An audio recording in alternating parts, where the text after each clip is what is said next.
I leave in the morning. I gotta go to Atlanta for the funeral and stuff. Oh, But that's what's gonna happen. Okay. yeah, so I'm leaving early in the morning, so I get to watch the Brian Norman Jr. fight. Yeah, I think I'm gonna do a live for that. Yeah, so I get to I'll watch you and watch the fight on the other phone. Give me something to do in my travels. You know what I'm saying? For sure. And, yeah, man, life be lifing, right? Man, listen. But tomorrow I'll be on time tomorrow because everything's at 12. So you'll be done by like 3-4. Yeah, I'll be in the hotel at that time. So able to cook, man. But I think it's interesting. The Brian Norman situation with Devin, man. Devin taking this fight. Yeah, Devin taking this fight. It speaks volumes, man, because this ain't an easy fight for Devin. No, not at all. Not at all. Stylistically, this ain't an easy fight. This is dangerous for Devin. You know what I'm saying? This is a fight that, again, this is why, I don't understand. I had people in my inbox, right? I don't know if you saw the video I did on this. On what? On Devin and no, I haven't seen it yet. No. So I did a video on it, and I had people in the inbox, and immediately their number one thoughts is, "Oh, Dev is capping. Dev is capping," and I'm like, "Bro, why? Where do y'all get that from?" You know what I'm saying? Like, he's never shown us ever that he's capping. Like, what fight did you see Devin Haney turn down or duck? We've never seen it. So I keep asking. I had like 17 people, bro. He capping, you capping. How? Why? Y'all so used to and accustomed to people just having disdain for this man that y'all just start making up stuff. What fight did he duck? Every time we turn around, it's always somebody turning him down. Whether it's justified or not, Teofimo Lopez said no. Right? That's he can't do nothing. He contacted Tank. Tank said no. Whether they talking about, well, Turkey is Muslim and he don't feel comfortable, it doesn't matter. He's the one being turned down. Facts. So Facts. I don't get it where people keep saying that, oh, Dev is capping. He ain't gonna fight Brian Norman. Why wouldn't he? What proof do we have that say he wouldn't? Zero. It's the same thing with the running rule. Like the running rule was cool, but it all of a sudden it became the Devin Haney thing, right? Or even the Shakur Stevenson thing, where it was just like, really, you guys are using a fight. You're using a De Los Santos fight for Shakur, and you're using this Jose Ramirez fight for Devin, and all of a sudden, a rule needs to be made to stop them from doing that. And that's what I think Bill Haney kind of held against Showbiz a little bit, right? That all of a sudden this running rule needs to be in effect. Since when was my son running? You know what I mean? Right. Even if it happened in one fight with the Jose Ramirez fight, if that's how you want to look at it, how did this become now a habit or, something consistent enough to where we need to make a rule? You know what I'm saying? About this happening. It was a crazy weekend with the William Skull fight and the Devin Haney fight. And, and yes, Ryan Garcia and Rolly Romero did not throw no punches at each other. You know what I'm saying? And things of that nature. But, yeah, the narrative gets as soon as, and it just shows you, and this is not at Showbiz, you know what I mean? I'm sure Showbiz was just, reacting to his war room and just communicating with them and trying to deal with a problem that they felt like was a problem. But what happens is the smaller minds who have a hard time processing, who have a hard time putting things into real context, get real delusional, and they start adding salt and pepper and Lowry seasoning salt and garlic powder and cayenne pepper and slap your mama on their favorite dish, which is the Devin Haney dish, and all of a sudden it becomes a buffet. They got enough to feed they feeding the whole block biscuits. You know what I'm saying, for the next 2-3 weeks. But the reality is, it's unfounded. It's unfounded. You know what I'm saying? It's one fight. Yeah. Like, he didn't run against Lomachenko. Yeah, he didn't run against Regis. He didn't run against Kambosos. He didn't, you know what I'm saying? He didn't run against Ryan. You know what I'm saying? So So it's all narrative driven nonsense, and we have an American boxing space. The American boxing space, the American fan has been drowned. The real hardcore boxing fan has been literally drowned out by the casual fan. The casual fan who came in when Gervonta came in, when Devin came in, when Shakur came in, the casual fan who came in and celebrated knockouts and never jumped into the actual sweet science of boxing or jumped into anything historical as far as a legacy and why that's important to the sport. That fan right there is bored until they have somebody they can crucify and put on the cross. They're not entertained by boxing. They need the crab in the barrel narrative to have legs under it to actually enjoy the sport. And in reality, they're not even enjoying the sport. They enjoy more of this, the content creation space, the YouTube, the narrative pushing. They enjoy that more than they actually enjoy fight night. That's why they don't complain when their favorite promotional company doesn't put out an event but 5 times in a year, and they still celebrating like, they don't see nothing wrong with that, because the actual events, the actual boxing is not what these guys cherish. Right. Yeah, because it's just really ridiculous. You see, Shakur had 1 fight. Well, people say 2. The Nakatilia fight, right? And the De La Yes, Nakatilia. You can use that one too if you want. Right. Devin had 1 fight. 1. But nobody factors in. He was out for a year. He took the punishment he took against Ryan, who tested positive for performance enhancers. The fight got overturned. He went through a lot. Nobody takes that into consideration. Now it's just like, remember when he got clipped by Jorge Linares, all of a sudden he was chinny. From that point forward, he ain't have a chin. He ain't have a chin no more. For one time, he ain't hit the canvas, nothing. But from that point forward, he was chinny. Right. Him and Ryan hit the canvas the same amount of times. Yeah. Well, yeah. Right? Ryan got dropped by Tate, Luke Campbell, and by Rolly. Right. The 3 times Devin got dropped was all by Ryan. Right. But nobody says Ryan is chinny. They say he was in there with big punches. But he's a big puncher himself that was on performance enhancers that dropped Devin 3 times. 100%. And then people don't realize this. When I used to say it, Clay, they told, well, he got clipped by Jorge. Jorge Linares got more knockouts than they got fights, than Dev had fights. So because people don't know who Jorge Linares is, right, they act like Jorge Linares is some pillow-fisted puncher. 100%, bro. Is that I don't know. I don't see if that's real biz. I don't think that is. Probably not. Hold on, let me see. More than likely it's not. Let me see.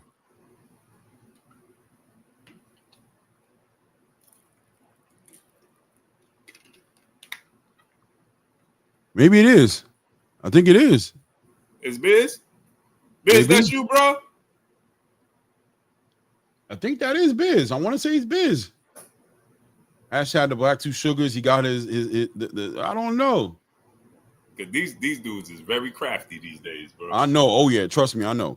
Money Bitch said, nah, it's not him. Okay, boom. Oh, because you can, that's right. You can open up, you can tab on it and see if it goes to his channel. He says yes. Liar. Hold on, let me see. Hold on. Yeah, no, it's not him. All right. It's not him. These dudes. It's not him. But these dudes is crafty, boy. Yeah, they are. Yeah, they are. But at the end of the day, Blue, let me tell you where I'm at with these kind of topics. It's our job to bring context, highlight the truth to the sport, bring the truth, speak on boxing, build, and the fan base that attracts to this type of content creation will be educated in boxing, will celebrate boxing with us the way we celebrate boxing, and the haters are going to hate. The problem that the haters are going to run into, and they might be running into it as we speak, is that their favorite fighters are looking for a way out of the sport.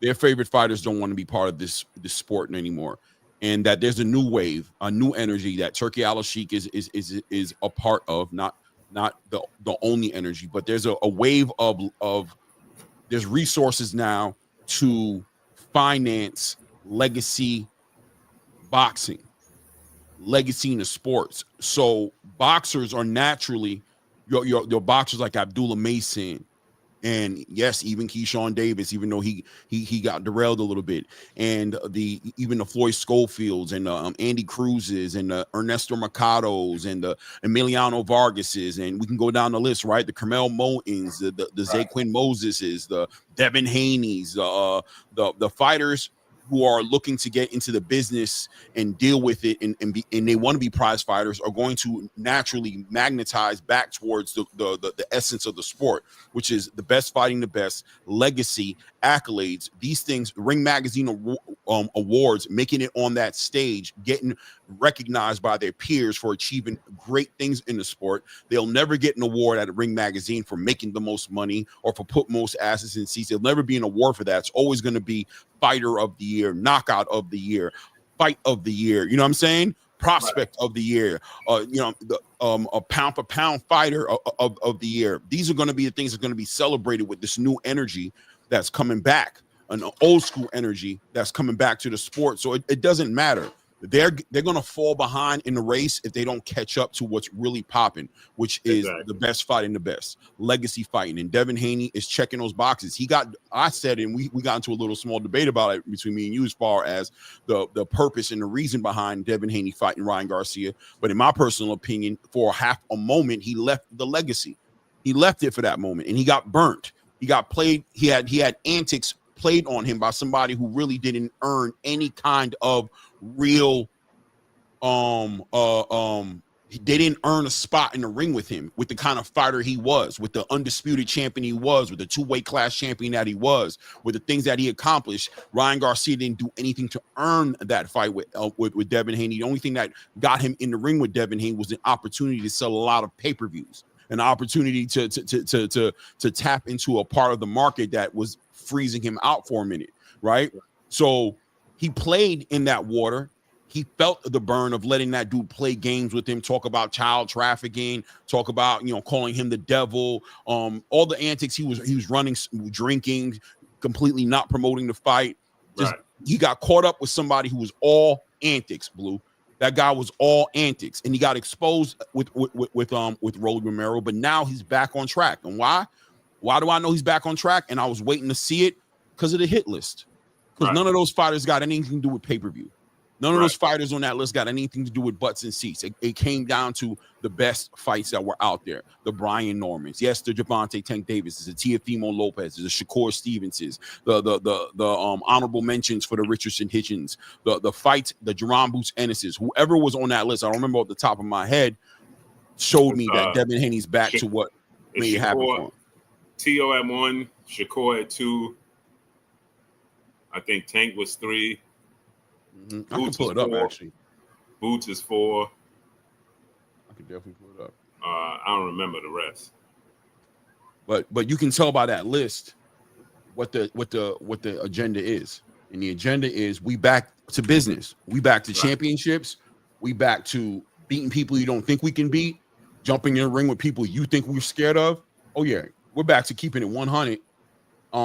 Back to what got us to the big show. You know what I'm saying? The Mario Barrios. Mario Barrios ain't about selling no tickets. Even Rolly Romero, Conor Ben.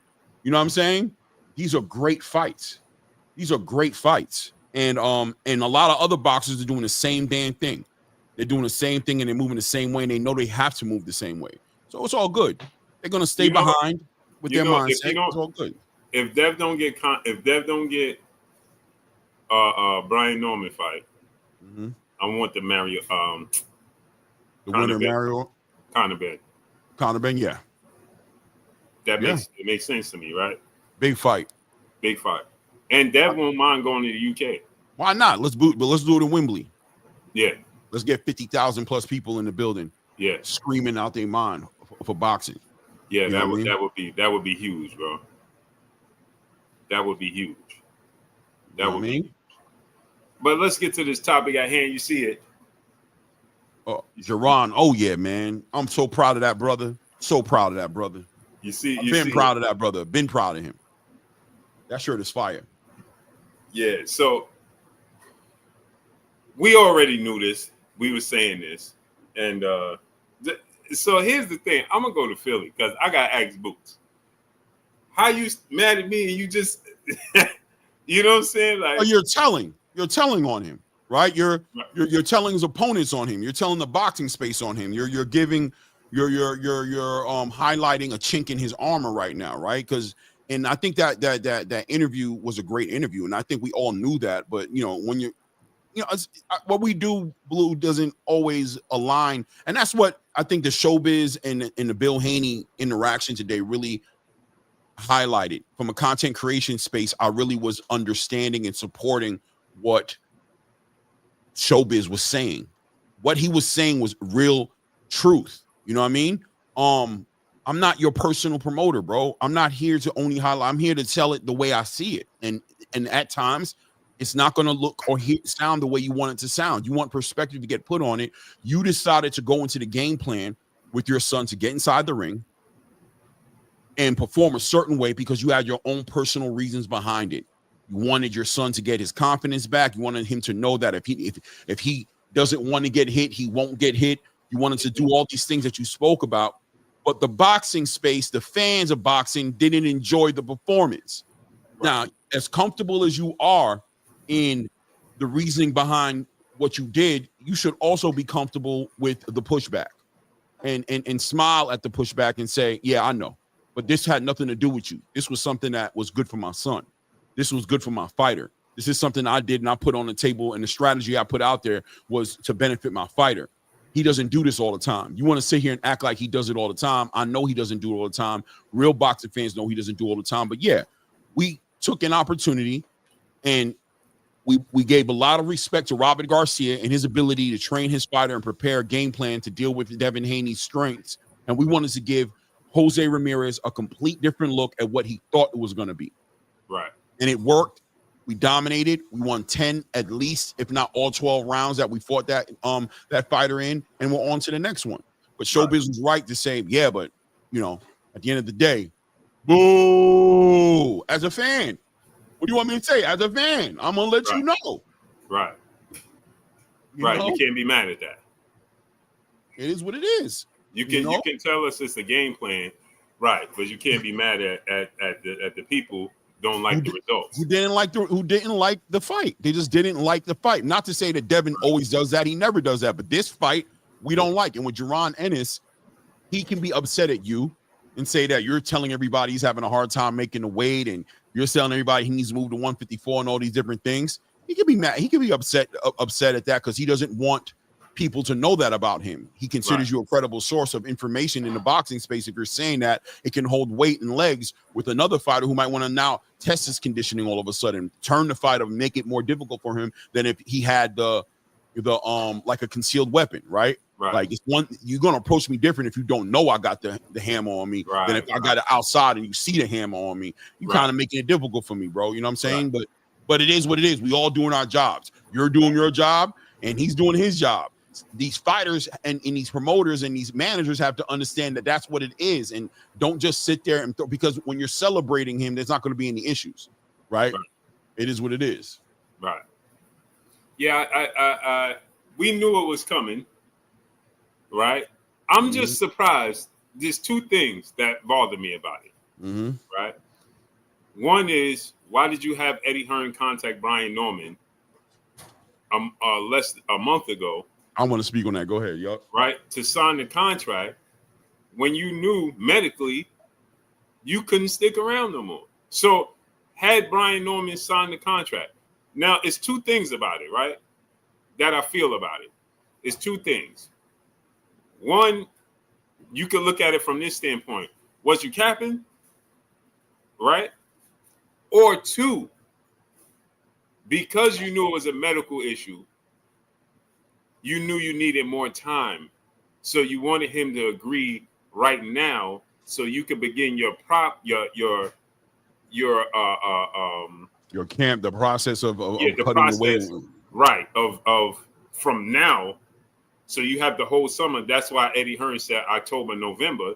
You have all these months to properly make the weight and be comfortable. So you wanted a guarantee now And if he didn't give it to you, then you're like, all right, well, I'm just gonna go to 54. You know what I'm saying? Because it looks to me, because Brian Norman Sr. said, hey, we're gonna sign on the 20th, that Friday. Mm-hmm. We're gonna sign the contract to fight Boots in the unification. Mm-hmm. You don't have the 10-pound rehydration clause. You know what I'm saying? And you will have the whole summer and some, right, to make the weight. You feel me? I think there's multiple reasons. I think there's a couple of reasons. I can highlight 2 or 3 of them right now at the top of my head. Number one, Boots, I think it's easier said than done as far as from Eddie Hearn's point of view. Getting Boots to go to 154 and Boots knowing that there was an opportunity at unifying and adding another belt, becoming a 3-belt unified lineal champion in the welterweight division. However anybody wants to paint it, it's a very tempting situation. Right. And the question from Boots' mind has to be, well, yeah, I'm having a difficult time doing it, but is difficult mean I can't do it anymore? That's something that a good conversation with my team and the people who support me, these are the conversations that are going to happen. And another thing is Eddie Hearn Boots is in a great, horrible spot. Take it for what you want to take it for. It's great because he has a lot of fights on the table, a lot of people who want to fight him, and he also has Turki Al-Sheikh who's dying for him to be done with 147 so he can move with him and take him and put him in a position to not only make the biggest paydays, but also get involved in what Turki thinks. And I co-sign what Turki thinks, and I think you do too as well, to say that his biggest fights are at 154 right now, not 147. So he has great problems, because the problem is at the same exact time, I don't want to give up on my dream to be an undisputed champion at 147. And even though undisputed is not necessarily in grasp and reach of me, because Mario Barrios in the PBC island, in the PBC protection program, makes it kind of hard to get that across the street politics going with the Mario Barrios. Yeah. Is 3 belts and a lineal champion better than 2 belts and a lineal champion? And is it worth the wait? So now you got Eddie Hearn who's like, all right, man, we need to make a decision, not only because we need to be able to speak to the fan base and let them know what's going on, but we also need to make a decision. If we are going to go on a 154, we need to start laying out the pieces. We need to start moving around and start playing chess and getting you strategically in the best position to get you into the biggest fights possible. We don't want you working from the ground up at 154. We want to get you into a title fight, if not immediately, and get you right into the conversations of unifications and chasing down undisputed. So Eddie's trying to get Brian Norman. He's checking his temperature, and he's hearing Brian Norman say to the space that, listen, we want Boots next. Tell him this is what we're going to do, but there's also PTSD from the last time Brian Norman, Eddie Hearn, and Boots went into negotiations, and how messy that got, how public it got, and how a lot of people felt that Brian Norman outpriced himself out the situation and potentially wasted Boots' time to the point to where he had to fight Karen again, right? So all these things are happening. To us, it seems like a long time, but they're happening in a small amount of time. Boots has decisions to make. Eddie's waiting on Boots to make decisions, but at the same time, Eddie's trying to keep all of the opportunities warm. He's trying to stay in all their ears and keep them warm. He's trying to have Brian Norman warm. He's trying to have Turki warm. He's trying to have, you know what I'm saying? He's trying to keep everybody warm until Boots is actually comfortable enough to pull the trigger on what he wants to do. I don't think he was capping. I think he would have fought Brian Norman, but I think he wanted to know if this is what's really going to happen. And more importantly, the thing that's going to make the difference, the intangible that's going to make the difference as to whether or not this happens or not, is going to be you agreeing on a price. Because there's a price that works and a price that doesn't work. I just took a loss and took money out of my purse to make that fight happen with Stanionis. I'm not interested in doing that again.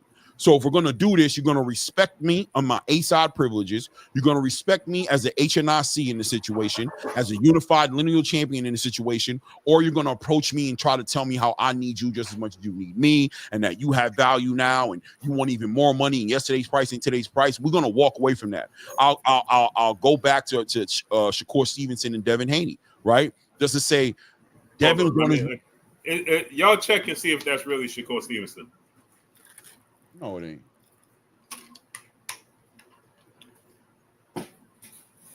That ain't no damn Shakur. That's not him? No way, bro.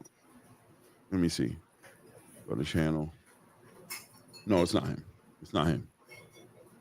The dude didn't even spell it right. It's crazy inside the. Anyway, if I'll just close it and land my plane and say Shakur Stevenson, Devin Haney. Shakur wanted that fight with Devin.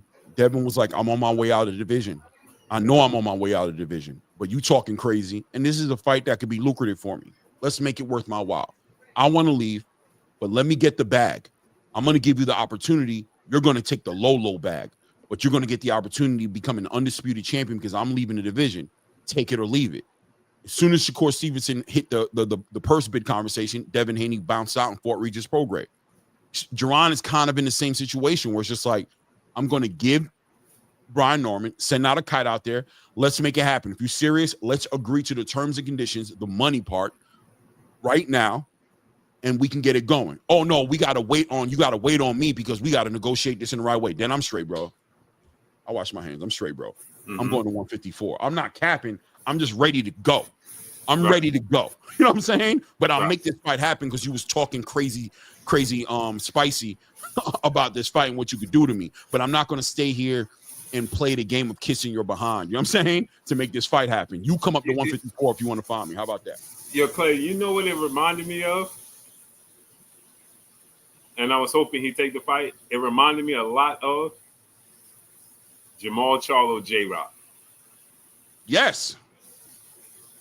It was the exact same thing. Remember, Jamal was like, I'm leaving division. Yep. And J-Rock was like, you ducking and this, and this. And everybody was like, you ducking J-Rock. Ain't no Jamal ducking. Was like, all right, one more fight. Right. I'll do it, but I'm on my way out the door. Yeah. So let's get it done if we're going to get it done. Let's not play games. Yeah. Jay Lynn, peace and blessings, Queen. My brother, 8K Crowder, what's up, family? Chris Legg, what's up, family? My brother, Emmanuel H. in the building. A1 Hoop Zone, what's up, family? NHD Productions, G Tatted Up, what up, nephew? Jason Floyd, Eastside Easy, what's up, family? Chris Legg said 56 likes. Salute to Chris Legg, been a family member, channel member for over a year. 56 likes with almost 200 viewers. Hit the like button. Yeah. Take a moment to hit that like button. I know you guys getting mesmerized by the chefing going on, but 2 seconds. Look up to in that corner and hit that thumbs up. Yeah. Kai Fly, what's up, family? And do me a favor. If you have not subscribed to my brother Claymore Rain, the link to his channel is pinned up in the chat. Click the link, subscribe to my brother Claymore Rain. The link to his channel is pinned up in the chat, people. Click that link. People, and we'll be back on schedule next week. Obviously, you guys know I had a tragedy in the family, and both my sons, two of my last 2 sons, youngest sons, graduated also. So the graduations, along with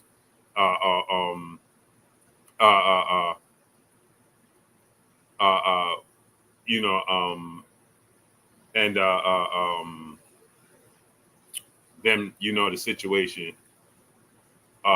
with my godmother. So you guys know the situation, man. But yeah, man, that's why we haven't been cooking. I've been thrown off, and schedule been thrown off. Everything's thrown off, man. So, but blessings to y'all. I appreciate y'all, man. But me and Clay, we'll be back next week consistently. We're here today, and we'll be here tomorrow. And we'll be back on schedule, man. But anyway, yeah, Clay. So he said that he did medical advice, boots, and they told him. Now I don't know what kind of medical advice he did, but he said that they told him he's only performing at 30 to 40%. No, 25 to. Did you hear that? Go what? Where Boots said that he only performing. He was at 30%. I mean, yeah. Eddie said it was more like 50. For me, the number is I thought 30% was diabolical. I just don't believe you, brother. I don't think it was 30%, but I do believe 30%. I was like 30%. Like, damn, bro. Like, you know what I'm saying? That's really crazy. I think it was in the realm of 50 to 70%. And I think that 100% of Boots is and we saw it, bro. We saw the decline. And we got to put this into context, right? For me to say that we saw a decline in Jaron Boots Ennis' performance, I don't want people to jump with the narrative and run like, yeah, he was no, he was still winning. And because sometimes we have a bad habit of talking about this man like he was losing or even coming close to losing or winning close split decisions or things of that nature, right? That's not what we're saying. But I think we saw the digression in his output, in his performance, as far as what we saw him do against a Roman Villa, right? So 100% Boots is something that Boots should take advantage of.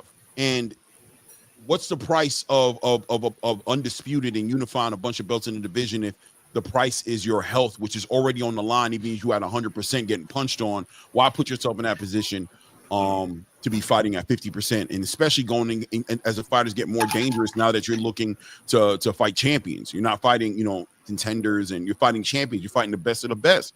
So, we saw it. We saw it. You know what I mean? That's all I can say, right? We saw it. We called it. You said it, like, yo, man, that performance. I know who Boots is. People thought you were hating. You were like, nah, I'm holding him to a standard. I've seen this man in the gym. In Blue, I have a feeling when you see him in the gym, he wasn't cutting weight, fighting at 147 pounds. He's probably fighting in the gym at like 185 pounds. You've seen what that man can do when he turned up, and you're seeing a version of him that's not turning up. Is it because he's choosing to, is the question, or is it because there's a physical ailment getting in the way of him doing it? And I think we're finding out that it was a physical ailment. It was a lack of, he was a depleted fighter, and he wasn't able to deliver the performances that you've seen him do when he sparred in the gyms. He wasn't able to do it. Right. Yeah, and that's a great, I love that you said that, right? Because it shows me, like what you said, when I see him in the gym, typically he's not cutting that weight, right? He's not, I see him at a more healthy weight, right? So you're right. I never thought about that, Clay. Yeah. Right. So when I'm judging his performance, and I'm like, bro, I don't understand why he not doing this when he's in the ring. It's because, like you just said, Clay, is because he's depleted. Yeah, he can't. He's trying, but he can't. He can't. Yeah, he can't do it. Why? I didn't think about that, Clay. It's Herm. Brother in the super chat, he said, I'm in Tokyo. Norman better stop this guy. Dev coming. Well, you in Tokyo? Man. Yeah. Yeah, he said they're pushing Jin Sasaki. They're pushing the brand. They're pushing it, man. They want Jin Sasaki. Tokyo, Japan want Jin Sasaki to win this. So, that's another conversation. The reality is Brian Norman Jr. really gambling on himself going into the backyard of this guy. This fight goes to 12 rounds. He better make sure it's a 10-2, 9-3 situation. 8-4, 7-5 situation. Brian ain't promised tomorrow, baby. Yeah, I'm not surprised. You know what I mean? Hey, they're doing what they're supposed to. They're doing what we supposed to be doing, right? Right. That's what we supposed to do. We don't do it though. Jafari Caesar, what's up? We don't do it, so we get so comfortable with us not doing it. Crypto Chris, what's up? Via Ferrer, what's up? That we start to look at other people and be like, man, they pushing them. You know what I'm saying? They doing what they naturally. They're being biased out there. All they doing is talking about Jin Sasaki in Japan. They ain't talking about Brian. What's up with that? What do you mean what's up with that? They doing what they supposed to be doing. Yeah. Brian know what he walked into. He better make sure he go out there and show out. Right, exactly. NHD Production said no drug testing is nasty word. They're not doing testing? I don't know about that. Where they get that from?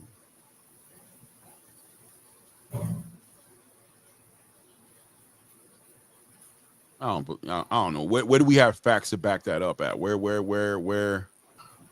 I'm not going with that right now. I'm not riding that energy right now. I don't know about that. Where we get that from? Who's going to publicize that? I just got to ask Senior. What do you think about that, though, Clay, if there's no testing? If there's no testing, Brian Norman Sr., what? Then you deserve everything you get. Whatever you get out of that is what you get. And you know what I mean? I don't know what to tell you. Why would you jump into a fight with a knockout artist like Jin Sasaki and not make it mandatory? You're the champion and not have that box checked that, hey, no, there's going to be testing in this fight. We're in another country. This guy's a knockout artist. He's a puncher. My fighter's a clean fighter. This guy will be a clean fighter in the ring with my fighter, or we won't give him a title shot. if he's gonna sit there and allow that narrative to be pushed, if he's gonna sit there and just accept it, but put up the big fight, and listen, I don't even want to start because for me, it's like if you don't care that much, then why didn't you just take the 1.7 and fight Jaron? Why'd you let that fly for and say you need 2 million to act like it was principles and integrity and everything in it, but you're gonna let this guy sit out there and drink a Molotov cocktail in his system before he gets in the ring with your son? Come on, bro.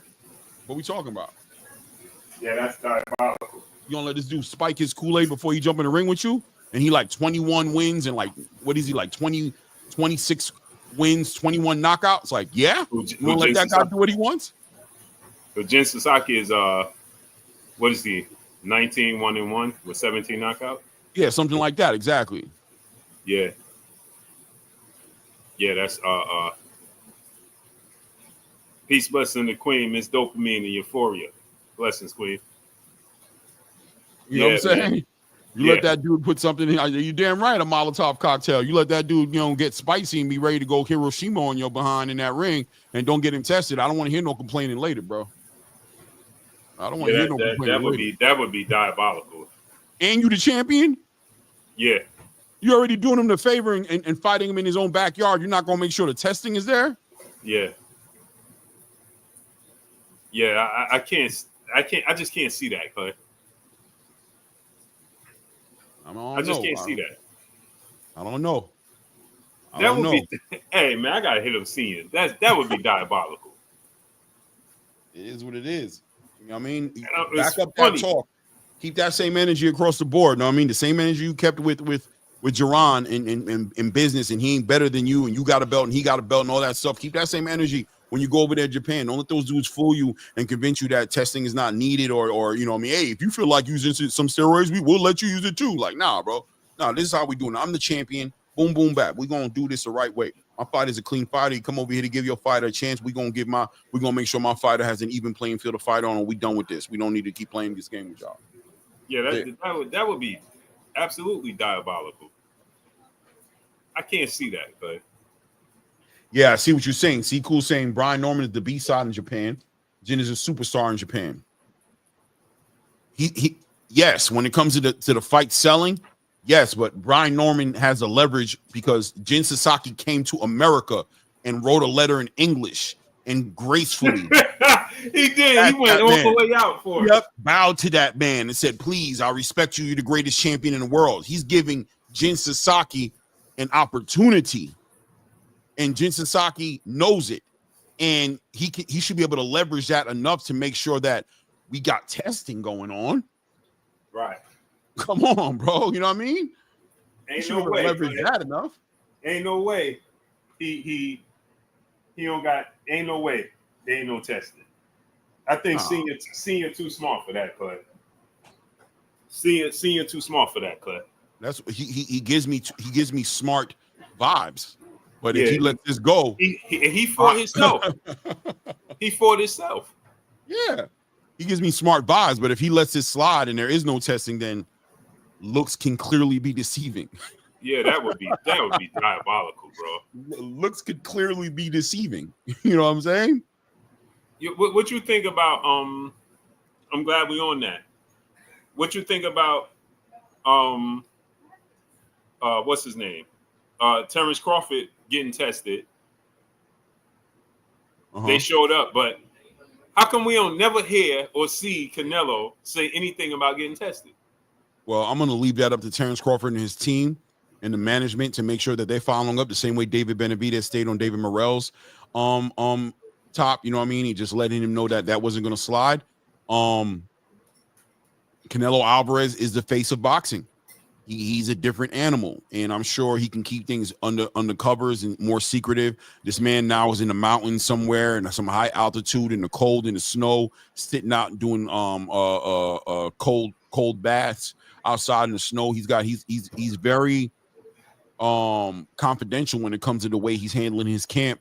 It doesn't shock me at all that we're not getting news on him being tested regularly or when he's being tested. But I mean, Terrence Crawford and his team that's something that they need to make sure is in the right spot. Especially if Terrence is getting tested, he should be able to confirm how testing is working and whether it's regularly happening or whether it's to his liking or not. The same way David Benavidez was able to get the information as to how many times David Morrell was being tested when they weren't being tested. But hey, bro, if he once again. These fighters get what they deserve. If you're going to let this dude do what he wants to do, then that's exactly what he's going to do, which is what he wants to do. It is what it is. See, cool. You said you got another question? What's that?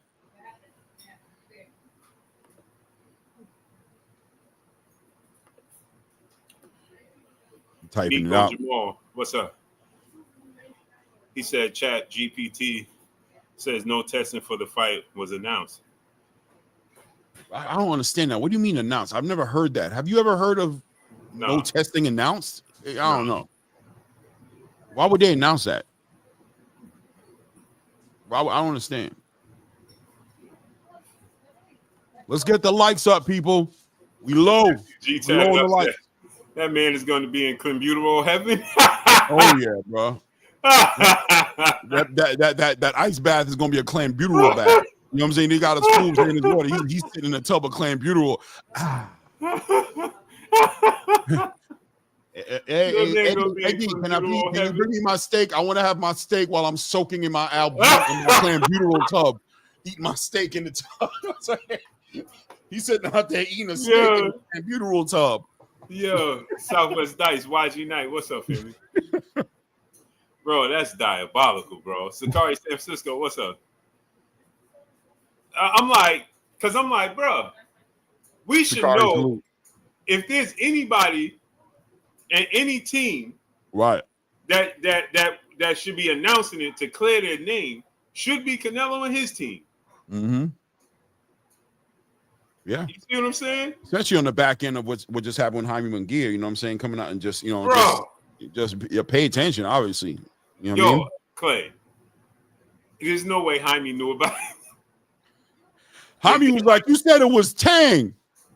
Yo. You said it was Kool-Aid, Poppy. You told me it was Gatorade for hydration. What'd you put in there? He was like, well, hey, calm down. Testosterone and everything. Bro, they loaded bro up.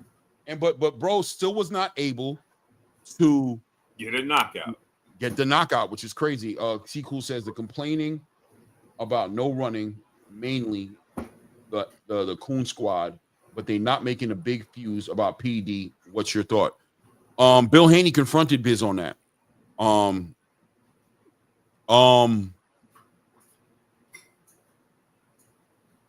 I personally have always that performance enhanced the Ryan Garcia situation really highlighted how simple-minded the boxing space was when it came down to hating a fighter, right?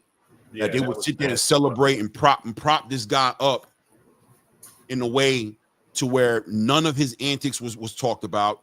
Him coming 3.5 pounds wasn't talked about. The fact that he mentally almost was not cleared by the New York State Athletic Commission to make the fight happen, and then ultimately come full circle and have performance enhancement drugs in his system.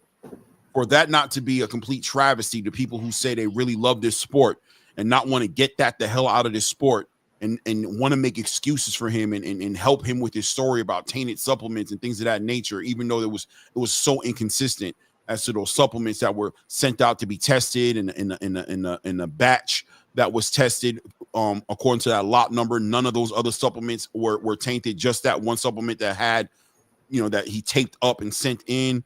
And then of course, Jaime Munguia popping on his test as well recently.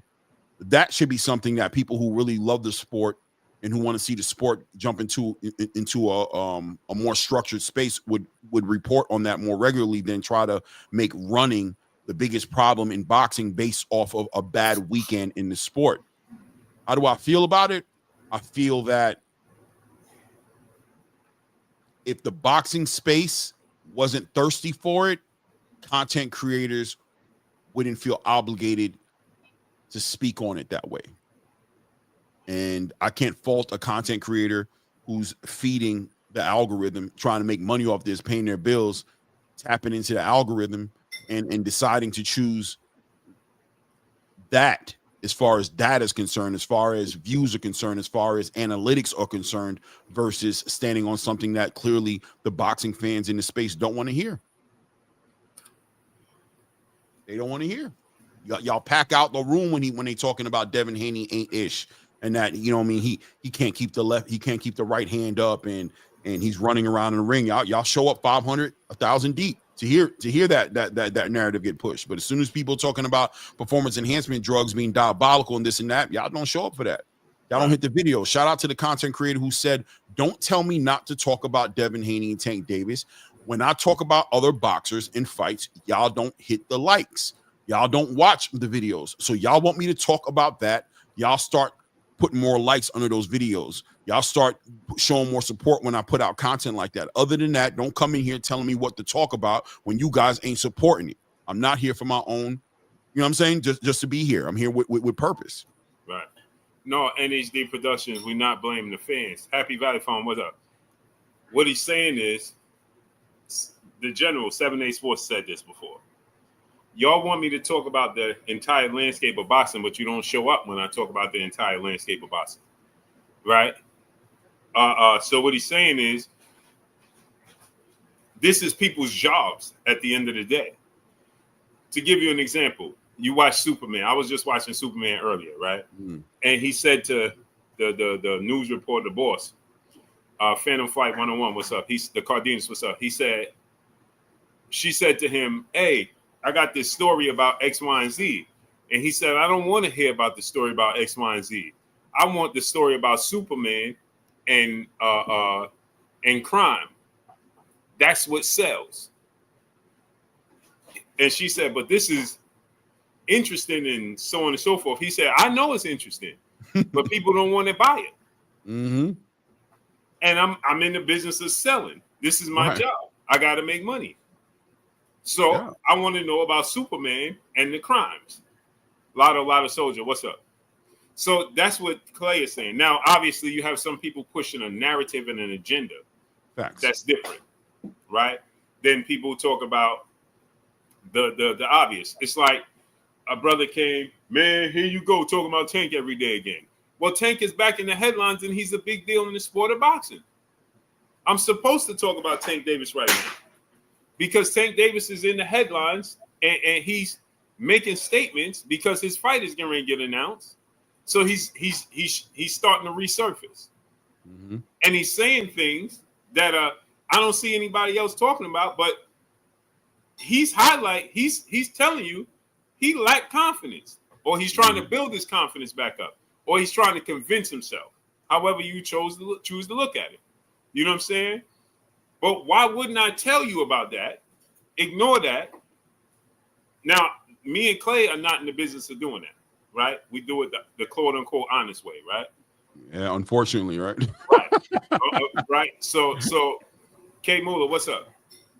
When I was on when I was telling y'all that Terrence Crawford, I thought Terrence Crawford was ducking the fight with Errol Spence. Every day, 2,000 people here every day. The moment I told y'all, well, the truth is that Errol Spence's team and PBC ain't trying to make the fight, the numbers dropped drastically, and suddenly I became a hater and switched up, and I switched sides and all this nonsense. Because you don't want the truth. You want entertainment. So you can't be mad at people for being in the entertainment business. Right. I say this all the time. Right? And somebody asked me this. They compared me and Biz, right? Mm-hmm. And I said, people don't like, it seemed like people that like my content don't like him, and vice versa, right? Mm-hmm. And so the brother asked me, and I said, me and Biz is cool. Now, there's some people that don't like him, whatever, right? I'm my own man. I don't have an issue with him, right? And so people said, man, what you'd say? So I said this. Biz can be Biz can be Big Daddy Kane, and I'm Rakim. I like that. Right? Yeah. He's gonna give you a show. I'm gonna give you lyrics. Or lyrics. Right. But at the end of the day, it's your cup of tea. Well, you know what I'm saying? Whoever you choose, what you choose, what you choose. You know what I'm saying? It's the Jay-Z and Nas, right? One is a hardcore lyricist that's going to give you the hardcore lyrics all the way across the board, and one is going to give you entertainment, right? And you can't go wrong with either one. It's your preference. You know what I'm saying? Because if Biz is saying, all right, the people don't like running, I wasn't entertained by the movement, I want to put in this rule. Right? Cool. We can all say we wasn't entertained by the performance. You feel me, Clay? Yeah. I'm a boxing savant. This is what I like. I prefer hit and not get hit. It just because I know how hard it is to get in those ropes and keep somebody off you. See, people look at that as if that's easier. It's not easier. It's actually harder. If me and Clay was in a boxing ring and we just standing in front of each other, yeah, the toll, because he ain't got to look for me and he gonna hit me, whether he's hitting me clean on the chin or to the body, he gonna be hitting my arms, my elbows, and vice versa, right? So physically, it's gonna take a toll on us, right? But Clay, to move around the ring and keep you off me for 12 rounds and move around, that's extremely hard. I tell people to do this all the time. Jump rope for 3 minutes with a 1 minute break in between. Exactly 1 minute. Right. Right? Don't exceed the number. Don't go exactly 1 minute. Jump rope for keep doing that for 12 rounds. And hit the heavy bag at least 30 times. Because you got to factor in, he's not just moving, he's also throwing punches. It may not be as many punches as you want him to throw, but he is throwing punches. So stop in the middle of that and throw 10 punches. Bang, bang, bang, bang, bang. Then go back to the rope. Then bang, bang, bang, bang, bang. See, the reason I'm telling you guys this is because when I go to the boxing gym, this is what I do for my stamina, right? I'm not telling y'all something that I don't do. This is what I do, right? And I do this at the end of my workout. Try that and see how you feel. Try that and see how you feel. And tell me now, then just sit on the bag for 3 minutes with a 1 minute break and tell me which one is harder.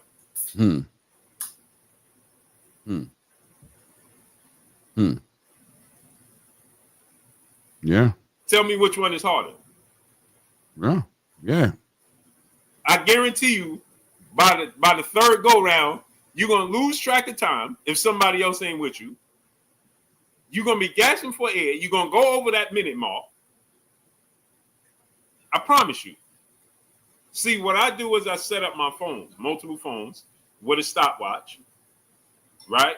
And then the clock. Right? So I got the clock. That's gonna be, then I got my stopwatch on my phone and my time on the phone.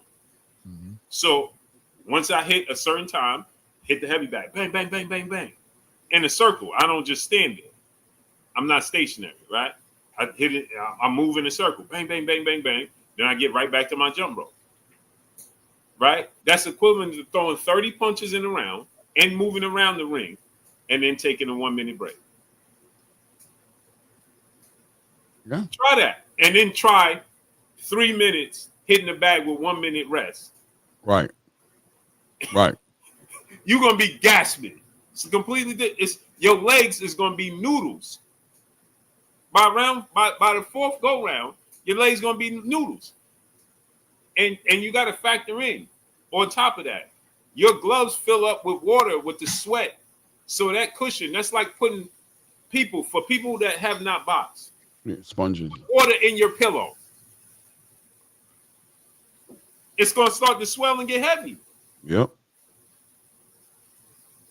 You ever picked up a sweaty? I know you have, Clay. Yeah. I'm talking to people in the chat. A sweaty boxing glove is heavy. It's not. It just don't weigh the same as it did when you first put it on. It gets heavy extremely quickly.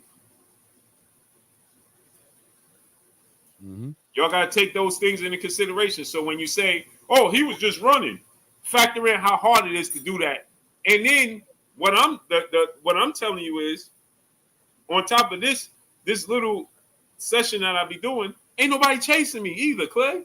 Yeah, and there's not imminent danger on you too, because you also got to keep the nerves together.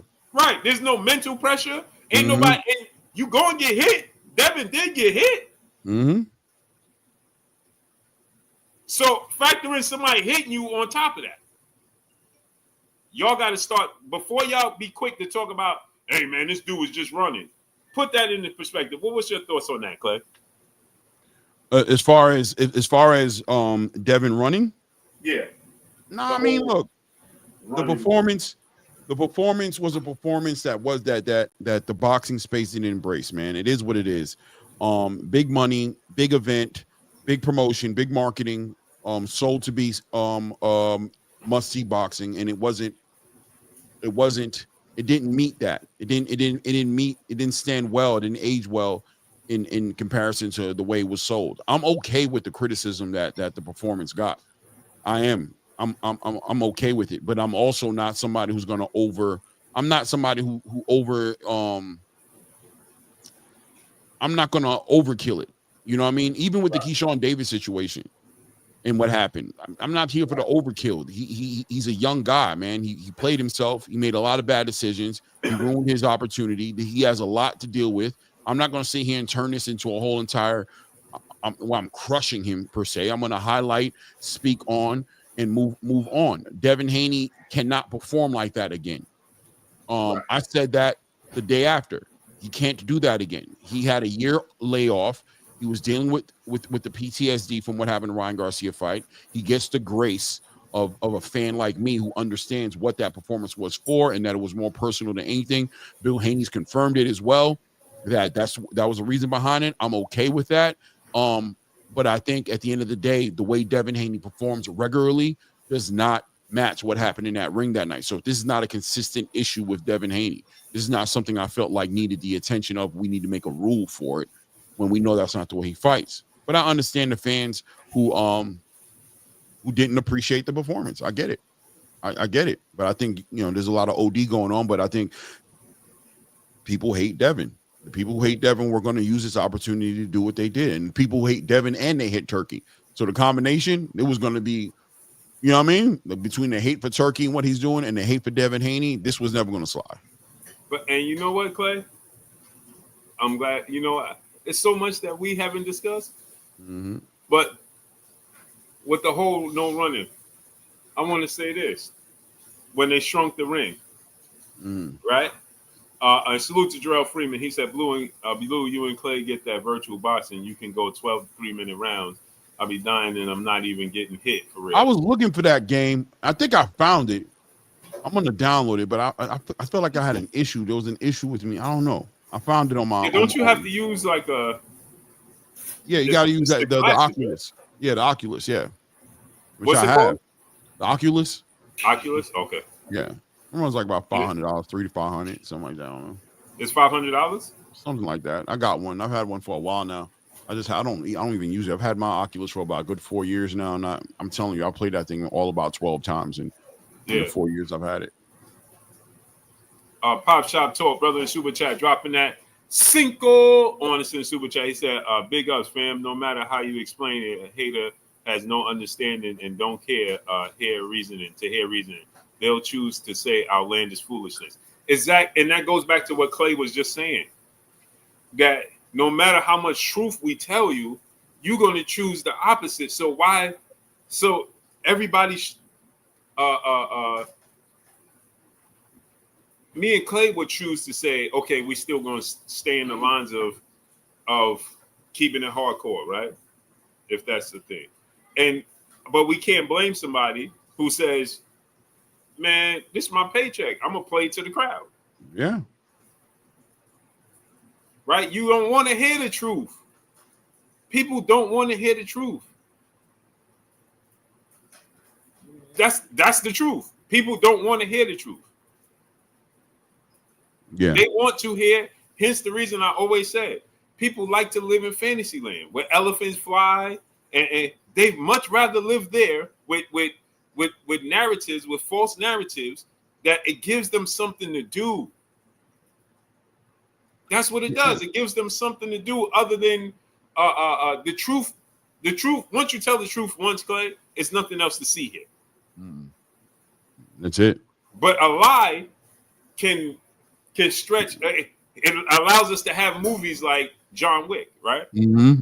We know that's not reality, because if the truth is, if he would have in the first movie, if it was the truth and reality, he would have got hit a few times. He would have been over with.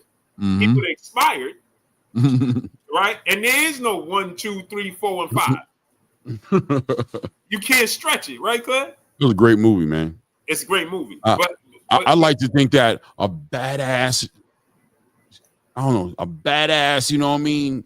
Somebody maybe could, you know, get halfway through all the things he was going through. Those three, you know what I mean? Man, we be watching this dude.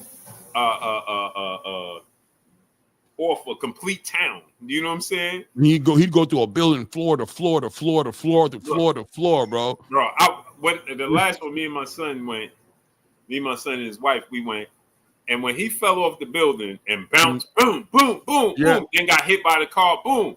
We just looked at each other in the theater like, bro, they done turned this dude into a superhero. His tuxedo is bulletproof. He running at you while they're shooting, and he just holding his blazer up and just bit. Like, bro, if we deal in reality, the movie, we don't see a part 2, 3, 4, and all that. It don't exist. Even if that was a bulletproof suit, he would have been broken up underneath the suit. The bullets would have broken up bones, and he wouldn't have been able to weather that type of onslaught. Clay, it got ridiculous. Remember the dog got hit by the car, and then the dog got up and just started chasing. Like, bro, the dog got hit by a car doing 80 miles an hour and purposely hit him, and he gets up and it's just like, bro. It still made me want a Belgian Malinois, bro. I was like, damn, I need 2 of those. Right. So again, but because Clay, the reality is everybody loves a pretty lie over the ugly truth. Facts, man. And we all guilty. I'm guilty of it, right? My wife be like, "Why are you watching this movie again?" It takes me out of reality. Yeah, it could be true. You never know. Right. I'll watch Creed and bro, I sit there watch Wolverine, my favorite. My wife be like, "Bro, you watching this again? Can't get enough of it." And I know it ain't real. Yep. I know it ain't real. But if it was, to give y'all an example, I was so upset to the point my wife was like, "You know this is not real, right?" When they made that last Wolverine movie and he died in the movie. Oh man, I was sick. Ain't no way. I'm like, yo, they destroyed the movie. And she was like, "You know this ain't real, right?" See, my wife. Woman, nobody asked you your opinion on this.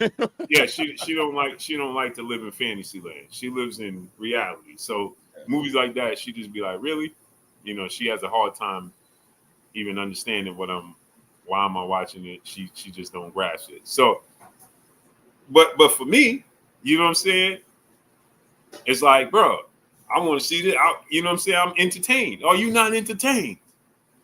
But again, it's because we love a nice, buttoned up, pretty lie over the truth. I mean, Blue, would you agree or disagree with the idea that this is a convenient space for a new fan to jump into a sport, to put in the amount of hours and rounds of fights that me and you have watched? You can't crunch that into 3 months, right? You can't. So if you jump into the boxing space and let's say you just saw Gervonta Tank Davis fight and you're excited, the fight just checked so many boxes from you. Now you've called yourself, you woke up the next morning and now you are a boxing fan, right? You're a boxing fan now. So now you're on the YouTube space looking for channels to help you learn about boxing, and you're finding more entertainment in the actual debating and the arguing and the ranting and the narrative pushing that's going on in the YouTube space than you are in the actual boxing space, because the boxing space requires, when you're watching the fight, if there's not a knockout being involved, then you might have a hard time processing the science of the movement and the defense, the defensive activity that's happening, and the way the fighter is moving, how he's setting up shots. You're having a hard time reading that. You're listening to the commentator breaking it down, and you're trying to process it, but there's a moment of clarity to where you understand and you don't know what the hell you're watching. And as you're that reality starting to settle in, the entertainment is starting to get sucked out of the experience. But one thing that can keep you watching and is knowing that the next day you maybe can keep up with the conversation of some hatred or some nonsense that's getting pushed the next morning. You know that you can communicate and speak in the chat room of a content creator who's not going to talk about the fight from last night. They're just going to talk about that fighter, Gervonta Tank Davis, that you like so much every single day, and they're either going to bolster his reputation and do that, and at the same time tear down anybody who wants to go against him. And now you found a niche and a space in the sport to where you can exist and still walk around saying you're a boxing fan.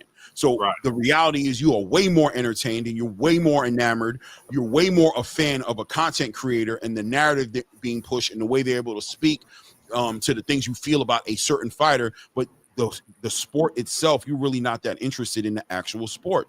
Right. You're really not interested in the sport. And now we have this casual fan that's way bigger than the actual boxing fan. And I'll tell you how, I'll land my plane here and say, here's how you can tell, because the fighters like Gervonta Tank Davis are selling pay-per-views, filling up buildings, everything like that. But the other fighters aren't selling pay-per-views and they're not filling up buildings. Why? Because the casual fan base doesn't care about them. They care about that one fighter. And the hardcore, there's not enough hardcore boxing fans to go ahead and pack out the building to go see Xander Zayas fight for a title. You know what I'm saying? Against Jose Perez. I mean, yeah, I think Jose Perez is his name.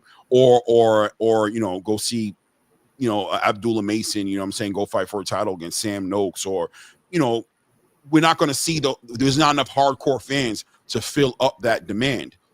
Herky Al-Sheikh has thrown that algorithm off because he don't give a damn about the fans. Matter of fact, he threw a show in Times Square where fans weren't even allowed in there, right? And it still made the payday. So it's changing a little bit, but I've gotten to a point to where I don't care about what these people are saying in these chats anymore. I don't care about what content creators are saying anymore. I don't care about these things anymore. That was a real quick couple of months before I got over that. Because you see the play now. Oh yeah, it's clear. It's clear as day. I don't even watch. I don't even watch nobody. I watch TBV because of the interviews. I watch my brother Mill City because of the interviews. I don't really watch because there's not really any building going on, and there's not no real boxing talk going on anymore like that. It's not really out there like that. Yeah, no education in it. No, it's not. It's not. You listen to a lot of these panels. You hear about what a lot of these people are talking about. It's pathetic. I mean, I'm just being honest. I'm not trying to be mean, you know, but it is. It is from my point of view, from what I come to look for in boxing talk. There's nothing. I get way more out of 20 minutes of watching Paulie Malignaggi and Chris Algieri speak or Dan Rafael speak than listening to 3 hours of what the hell I'll be watching. Like seriously. Yeah. Nothing. No, it's the truth. I can't watch it either. Like I don't watch it. Happy Valley Farm, my brother in the super chat. He said an organized lie will defeat a disorganized truth. All facts. We see it in court all the time. Mm-hmm. There's a brother. Don't know if you saw it, Clay. Here in New York again. Mm-hmm. He just got out. Sorry, y'all. I'm working out as I'm doing the live stream. I think he just did 15 years or something like that. And he realized he ain't do it. He spent his whole time in the law library, defended himself, and got himself off. But he been in there for like 15 to 17 years or something like that. Mm. Because it goes back to what you just said. An organized lie will defeat a disorganized truth. Mm-hmm. Oh, look at that. Look at that. Shout out to Punch Drunk and Rapstar admitted today they speak negatively on Devin because it brings traffic. Boom. Yeah. It's the truth. And G tatted up. Shout out to G tatted up nephew, because he always tell me that. He'd be like, but you gotta understand. And I have a hard time understanding it because of where I'm at mentally with the sport of boxing. But G tatted up nephew always says what you just said, okay? He always tells me that. Mm-hmm. Shout out to G tatted up.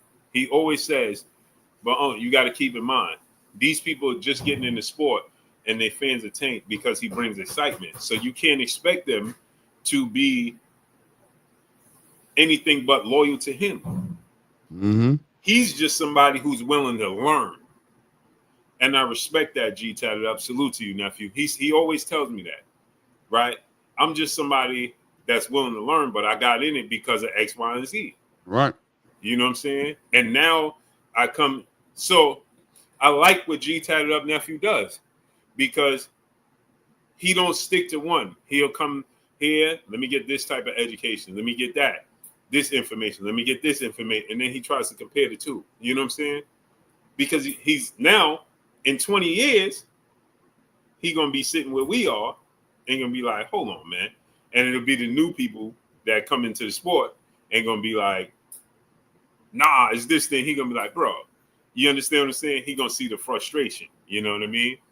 Because that's how it happens. That's ultimately how it happens. But shout out to Pop Shop Talk, brother, in the super chat, dropping that Cinco on us in the super chat. Shout out to Punch Drunk and Rap Star admitted today they speak negatively on Devin Haney because it brings traffic. They can't keep hating when all Devin want to do is fight. Right. But you get people, again, I was telling Clay this, I don't even know if we was already live when I said this. And me and you was talking about, I don't know if we hit the button yet, but I was saying that people in my chat, when we talk about the Brian Norman fight with Devin, they immediately came in the chat and they like, oh, nah, Dev is capping. He don't want to fight Brian Norman. He capping.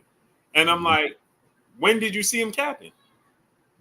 Where's the proof of that? What has he ever done to tell you he's capping? You know what I hear when they do stuff like that, Blue? Whenever I hear people, like when they were trying to push the Shakur Stevenson narrative that he moved in a way to duck Tank, right, and that Tank sent an offer and Shakur didn't take the offer, I knew what that meant. What that means is if Tank didn't send the offer, you think Tank ducked. Right. So you have to sell it this way because there's no excuse in your mind for Tank not to send the offer. It's the same thing with Devin. If Devin takes this fight with Brian Norman, it's a dangerous fight. There's no excuses that could be made. You have to give Devin his respect. He beats Brian Norman or even fights Brian Norman. He's shown that he wants to fight the best. And the whole narrative behind whatever you've been pushing gets holes through shot through it. Right. So not only can't the fight happen because it hurts your argument, but it's got to be capped. Now we're not only going to say that it's not going to happen. We're going to call it cap. It's a lie. And it annoys you. I get it. It frustrates you because this man going to do something that's going to make everything I've been saying for the past couple of months nonsense. That's right. All it is. That's how you know that Devin and Bill are checking the boxes, that they're pushing the buttons, they're exposing these people. Because why would you say that? Why would you at a minimum say, man, I hope Devin at a minimum say, man, I hope Devin keeping it real ain't playing with us, bro, because, man, I don't know. I never thought he would take a fight like that, bro. But if he does, I want to see it, bro. I hope he keeping it real because he better not be capping, bro, because that's a big fight. Why is he lying? Right. Right. Every time you hear them do that, it's a good sign for Devin and Bill. They can hear that and be like, yeah, we getting them. Because why we gotta be lying? For what reason?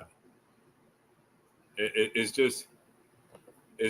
ridiculous to me, man. It's really ridiculous to me, man. You want to put the link in the chat? Yeah, go ahead. Yeah. We're going to let the link rock in the chat. Y'all can come up and kick it. We're just going to kick it for 45 minutes, and then we out. And do me a favor. Click the link. Subscribe to my brother Claymore Rain. The link to his channel is pinned up in the chat. Click that link. Subscribe to my brother Claymore Rain. Once again, the link to his channel is pinned up right there in the chat. Click that link and subscribe to my brother. And the link to the channel to come in here right now. The link is in the chat. So I wanted to say this while we wait for anybody want to come in.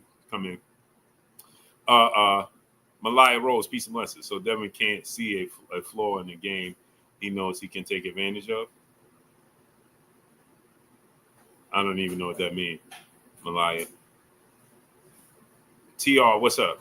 Now Devin is cherry picking. Is that what you're saying? DJ Shad 1584, what's up, family? I wanted to say this, Clay, before y'all can click the link. I personally like the idea of shrinking the ring, Clay. I'm not opposed to it. When you look at, the standard ring today's time is extra large. Yeah. Right? I like the idea that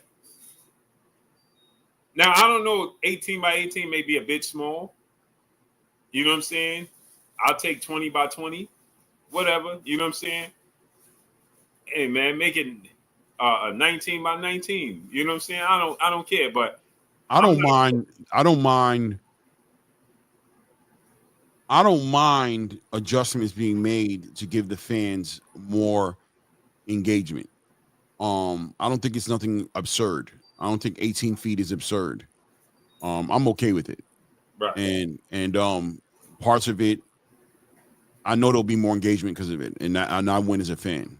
I'm not here to defend fighters and keep them safe necessarily. There's enough rules and there's a referee in there and there's things of that nature. There's an athletic commission to watch over the fighter safety.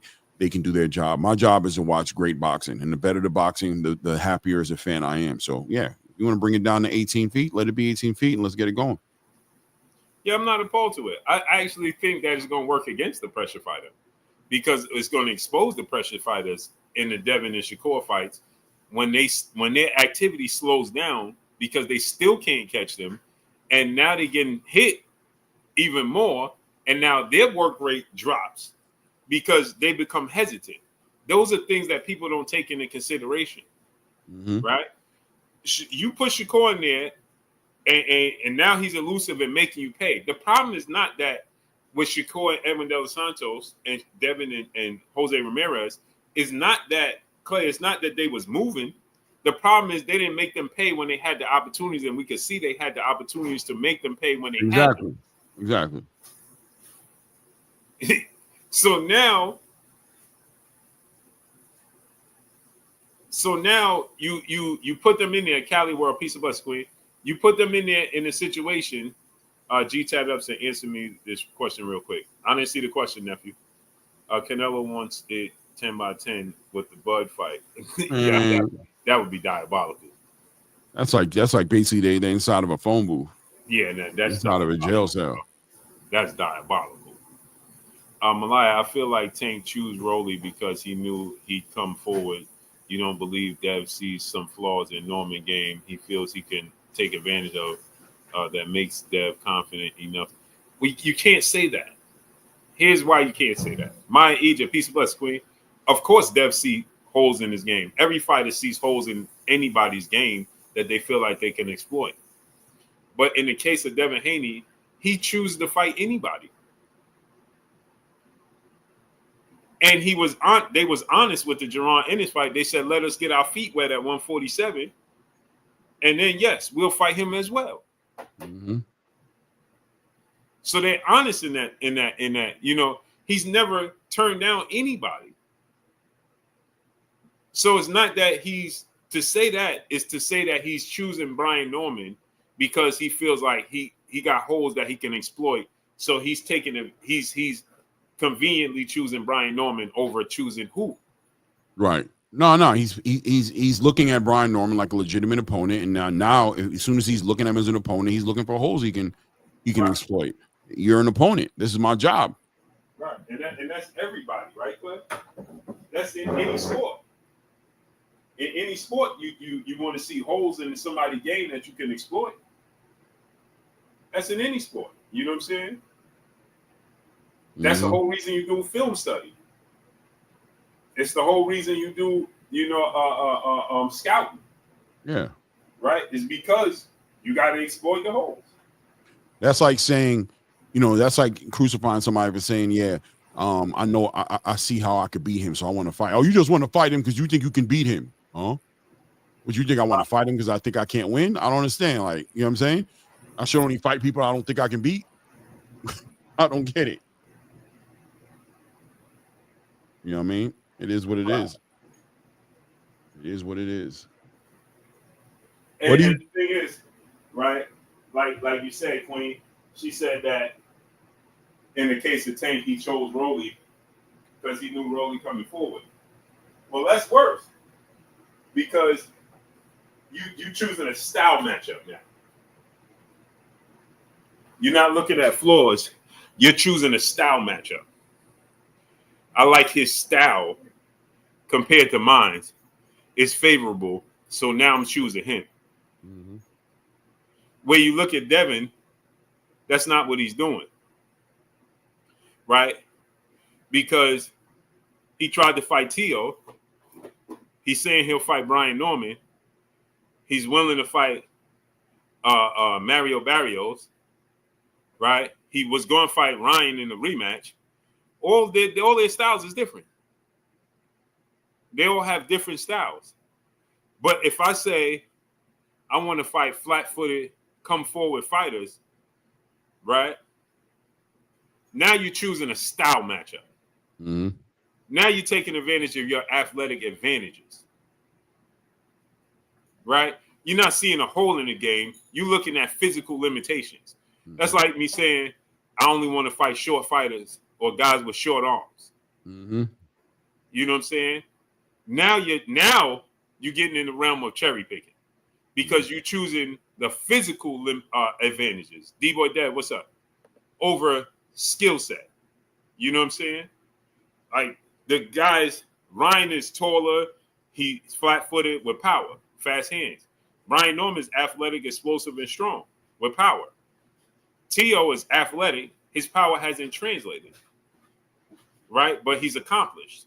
Mm-hmm. He's more athletic. Would you say he's more athletic than all of the guys? At 140? Yeah. I think Gary up there. The guys that Devin was talking about fighting. Oh, yeah. He's a more athletic out of those guys. Yeah. Jaron is there, too. Jaron's athletic, too, but Tio is, Tio. Yeah. Well, he said he got to get acclimated and then fight Boots. Right. So it was Ryan, Tio, now he's talking about Brian and Mario Barrios, right? Mm-hmm. And then Barrios chose back, whatever. And he's talking about fighting Shakur. Shakur is completely different. Defensive-minded, slick, counter-puncher. That's not a style, right? So you can't say, what do you see in Shakur? You know what I'm saying? He feels like he has an advantage over everybody. Right? It may not be the same advantage that I have over you, but I got an advantage over you. Right? You struggle with a jab, I got the best jab, Brian Norman. Or Tio don't struggle. Tio struggles with boxers. I'm the best pure boxer, right? Ryan, had performance in him, X, Y, and Z. You know what I'm saying? So on and so forth. Red Rex, brother in the super chat, dropping that Cinco on us in the super chat. He said when Devs can't put out that list of who he wants to fight, I bet he don't pretend like what list. Yeah, he ain't gonna do that. And I seen the Queen going in. Don from Philly, what's up? He said I rock with Dev, but look at what you saying. He's talking about fighting them, huh? I don't understand. A1 Hoops on my brother Emmanuel H in the building, the super chat, dropping that Cinco on us in the super chat. He said, Brother Blue with the MJ Holt combo gloves, gonna work out in high fashion. What's good with it? What's good with it, Blue? Been a minute. We're gonna take that ride, great brother, for sure.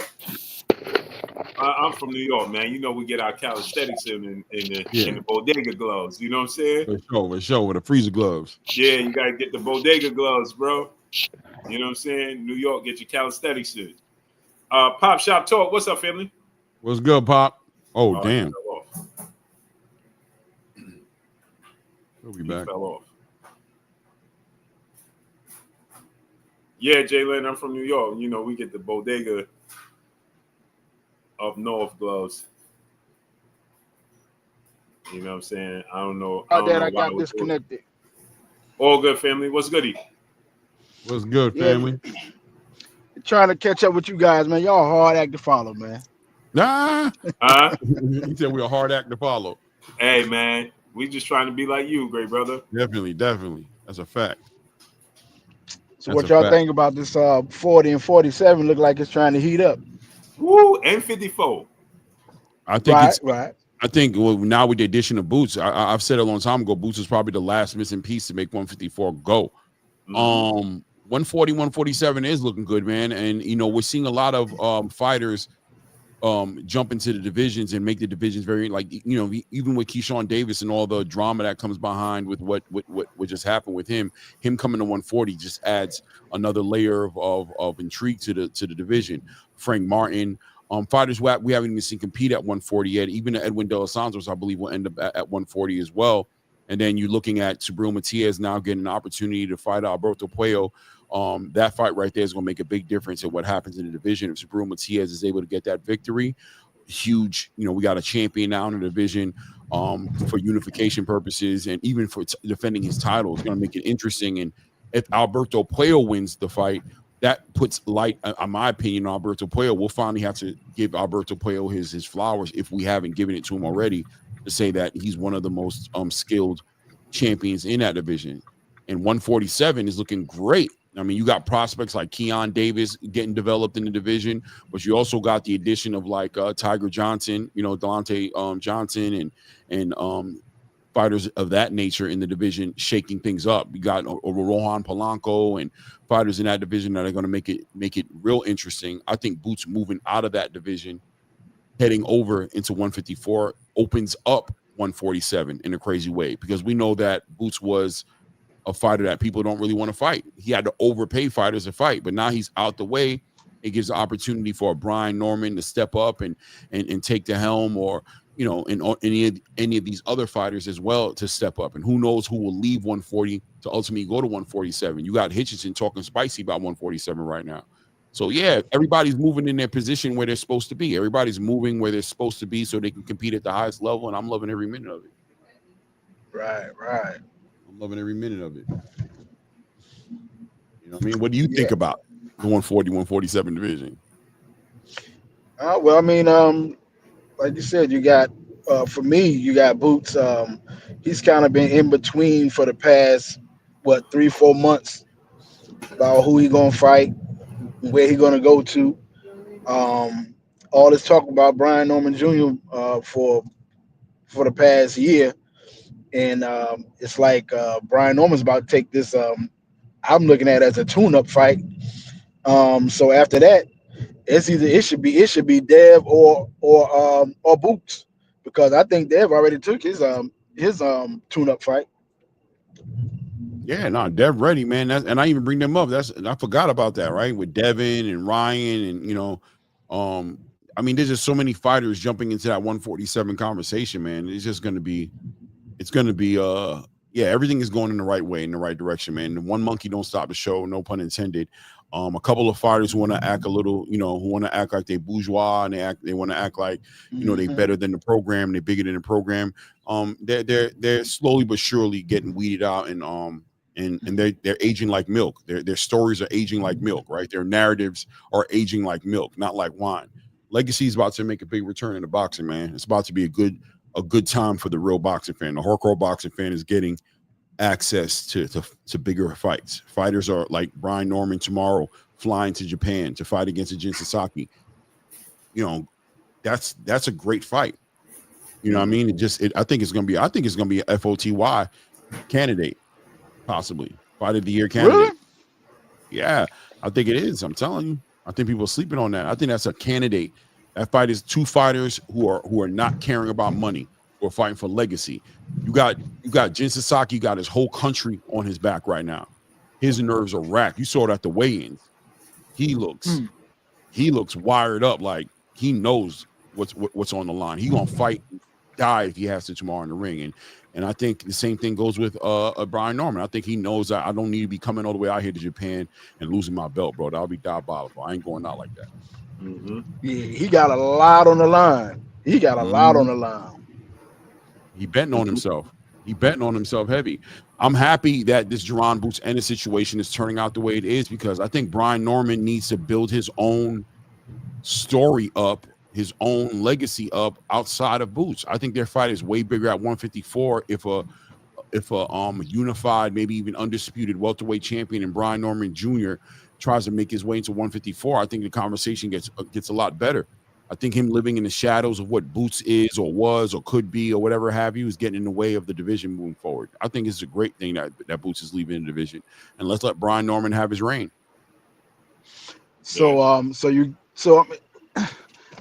mean, if he's going out there and he's going to defend that title, and they're thinking about 154, I mean, it's kind of going to be all for nothing, because if you're going to fight Boots at 154, you're going to have to vacate. Oh no, he ain't going to 154. What I'm saying is, once he's done with 147, once he's unified and done great things at 147, it'll look better for him to come into 154 with a unified lineal champion in the welterweight division. And during that time, Boots will also round up accolades, and then we make space for super fights where an undisputed Boots or a unified champion in Boots gets to fight a unified champion coming up on 147 and Brian Norman. When they have that history going at 147, it makes the fight more interesting down the line, 2-3 years down the line. Well, I might be jumping the gun, but I thought I saw something about Boots thinking about vacating his belt. No, he is. He's going to 154. Oh, I thought you were talking about Brian Norman. No, Boots is going to 154. Yeah, he's not coming back to 147. All right, so let's see this. I thought about this earlier today. Dev's already been unified in 2 weight classes, right? No, one. Just one? I thought it was unified in 2. But wouldn't that be a unification if Brian Norman wins the belt? Dev go well. It's going to be Pacquiao and what's the other one? Mario. Yeah, Barrows. Yeah. Mm-hmm. I mean, he's just been hanging around, so they probably going to be. Somebody's going to be left out to fight one of them guys for all the belts. Well, no. Well, Devin's not a champion at 147. He doesn't have a belt. No, right. But I'm saying, he's left out there waiting for a challenger. Between it, there's really nobody else that's that he's wanting to fight. That's of stature, because T.O. not going to fight. You got Keyshawn is just moving up, but he's not in 47. He's in 40. Right. So you don't really have anybody else that's really jumping up to say, okay, I want to fight Dev, and Hitchens is not acclimated to that weight class yet either. So I think the quickest route to him becoming another champion, a unified champion, is to be set to fight the winner of Barrios to Pacquiao, or either fight Brian Norman, because Boots is going up to 154. Yeah. He either going to fight. I agree with that. I think he's either going to fight Brian Norman, which I think is a fight that's going to get made. I think that fight's going to get made. Fight the winner of Mario Barrios and Manny Pacquiao. But I think most fighters right now are trying to stay clear of that PBC energy right now. I'm telling you, bro. Like it's not as lucrative, and it's just more work than it's worth. It seems difficult to make these fights happen for these fighters. Even Gary Antoine Russell right now, who I think, in my opinion, is a dark horse of the super wild card in the 140-pound weight class division. Why is this man getting ready to go fight Andy Hiroka? Why is he not fighting Alberto Puello? Why is Subriel Matias fighting Alberto Puello? You know what I'm saying? Why are they outsourcing that fight when Alberto Puello is a PBC fighter? Why don't they just allow that rematch to happen and allow there to be a unified 140-pound champion? Now that Gary Antoine Russell has a WBA title and Alberto Puello sitting on a WBC title, why would you guys send out Alberto Puello to fight Subriel Matias and potentially lose that fight? And same with Gary Antoine Russell having fight Andy Hiroka. The business is weird, and I think that from a fighter, let's say like Boots Ennis's point of view, how easy it is going to be for me to make a fight with the winner of Mario Barrios and Manny Pacquiao. Same thing with Devin Haney. What kind of politics and hoops am I going to have to go through in order to fight Mario Barrios? It might not be worth. It might not be worth it. You know what I mean? Yeah, the Cardenas. I know Andy Hirocha is the mandatory, but at the end of the day, the unification would have trumped it. The Alberto Puello fight made the sense, man. It made sense. That was a unification fight. I think the Andy Hiroka fight is going to be a good fight as well, though, with Gary Antoine Russell. But once again, why not make the Alberto Puello fight? Why? I don't understand. You know what I mean? They literally fought on the same card. They have the same. I don't understand. I know he's the mandatory. I know Andy Hiroka is mandatory. And Andy Hiroka is a great fighter. He messed around and beat Gary Antoine Russell. They're gonna be upset at themselves. I'm telling you. Not to say that he would, but I will say that he could, because he's good. Andy Hiroka is a good fighter, bro. He's a good fighter.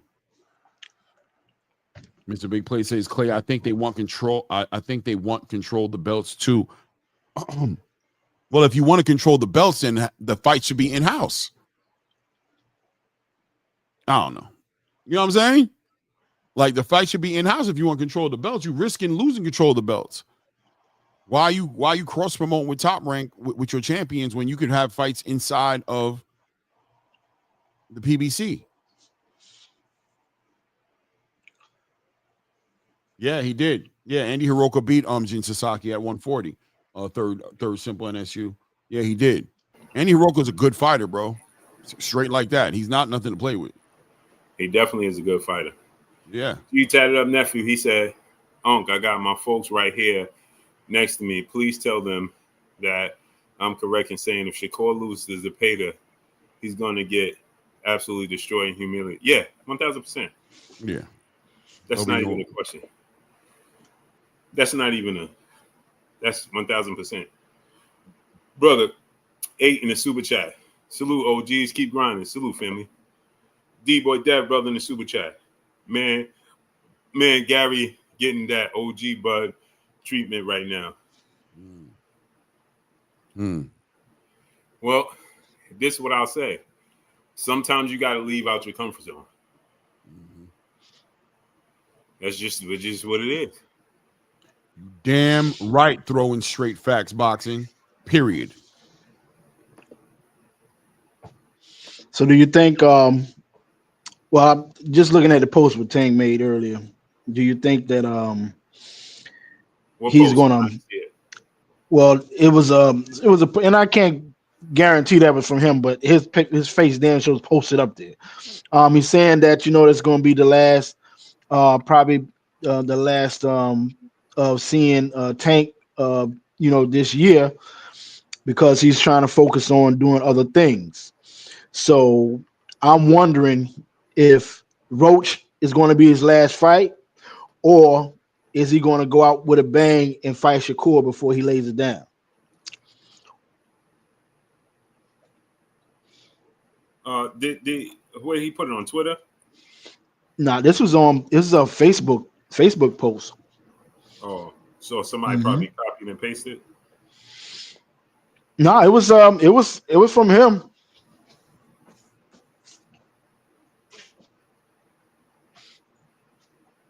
I'm trying. It's not like he hadn't said something similar, before, when coming to the last fight, fighting Roach, all of this talk about retirement and all of that. So I mean, it's kind of like coming back around again. I don't know.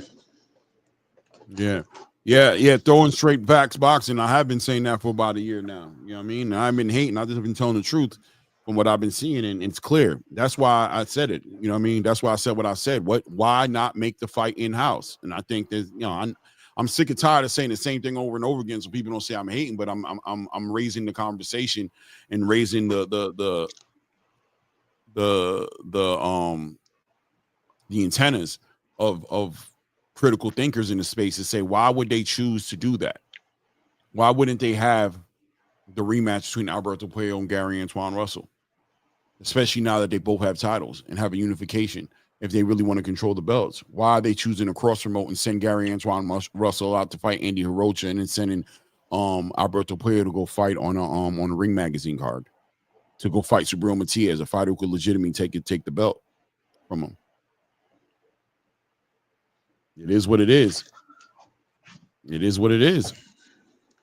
You know what I mean? I heard I saw Rick Glazer put out something about hearing that Top Rank was actually coming out with a network, their own like DAZN kind of app. They're trying to, you know, stream their fights because nobody wants to look, no networks are jumping on the business model that boxing, as far as Top Rank, PBC, you know, these guys are offering, as far as, oh, we're going to sell a lot of paper. Nobody's buying that no more. Netflix is getting into the bag with Turkey Al-Sheikh and Nick Khan because they got money, so they don't got to put up a bunch of money behind these fights. They just need to provide the platform. Turkey and Saudi Arabia and the whole Riyadh season movement is a self-fueled business. They don't need anything but the network platform. They don't need money. They don't need no big budget. They do all that on their own. The PBC needs a network deal with a company who's going to provide them with a budget in order to put on these fights. These networks are no longer riding that wave anymore. They're no longer jacking that energy anymore. And Top Rank is running into it as well. And this is what Bob Arum and those guys, especially Bob Arum, used to complain about publicly, to say that you guys, he's talking about the PBC at the time, are burning bridges with these networks and making it difficult for other boxing outfits to get opportunities with these networks to put on fights, because you guys are bleeding these networks out, overpaying fighters, and putting these networks in the red. They're not making money, and they're becoming more and more leery, right, and aware of whether or not they're going to be doing business with these boxing outfits. They know that there's no money in it.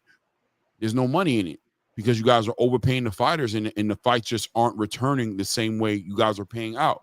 You know, you pay out $100 million for an event, or even $40-50 million for an event, but the event is not recouping that money. Or even if the event is recouping, let's say $1 million or $2 million profit, what is that to a network that's looking to make billions of dollars in a year? What is that to them? It doesn't make any sense. So now they're facing the hard truth. And the reality is that they need to find people who are going to invest in their idea, even though their track record doesn't show any evidence of that idea being profitable. How hard is that to do? It's one thing to come up with something new and be like, trust me. It's another thing to have a whole track record behind your business model and seeing that it's not been successful for anybody and expecting me to sign up and put my money up on it now. Show me how it can win. It's not a winning business model. Do you remember, like, back in the day, back in the 80s, you might see a few boxers come across the TV screen doing a couple commercials, you know, probably sponsoring. You don't see that nowadays. No, I mean, and also I like that you brought that up. You also have a fighter who has no media training. These fighters have no media training, no PR working for them. They're saying things like, you saw, shout out to Richardson Hitchens, big fan, but sitting there saying Devin Haney, F-U, N-bomb, fight me, N-bomb, was diabolical. It was just like, damn, bro. Like, I get it. But at the same time, where is the media training? Where's the people saying stop doing that? If I sit right now, I don't know where Blue is in that room, but let me cuss right now and watch how fast Blue pop up on that street. You know what I'm saying? Watch how Blue how fast he pop on that street. Hey, good brother. Hey, good brother. Hey, you know what I'm saying? Because there's an understanding. There's a consciousness and awareness of the money. Right. So how is a fighter who's sitting up there going, F you and bomb, fight me next, going to get a deal with Nike? Nike ain't affiliating themselves with that nonsense. Right. You know what I'm saying? Wheaties don't want to hear that. Wheaties is out here trying to sell cereal to kids, bro. And you sitting out here saying F-bomb, N-bomb, and you don't give a damn. And these fighters are just like wild. Like they're like feral. You know what I'm saying? So yeah, there's no sponsorship. Sitting out here saying, calling people N-bombs and saying it's liquor. And so, yeah, no, Pepsi don't want to do with that. But Budweiser ain't messing with that. Like, there ain't nothing marketable about that. Right. That's right. Yeah, no. But as far as Tank saying that, hey, I'm going to say this, man. This, again, not the most popular thing. People ain't going to like it. Tank is questioning himself or trying to convince himself that performance, he simply wasn't himself.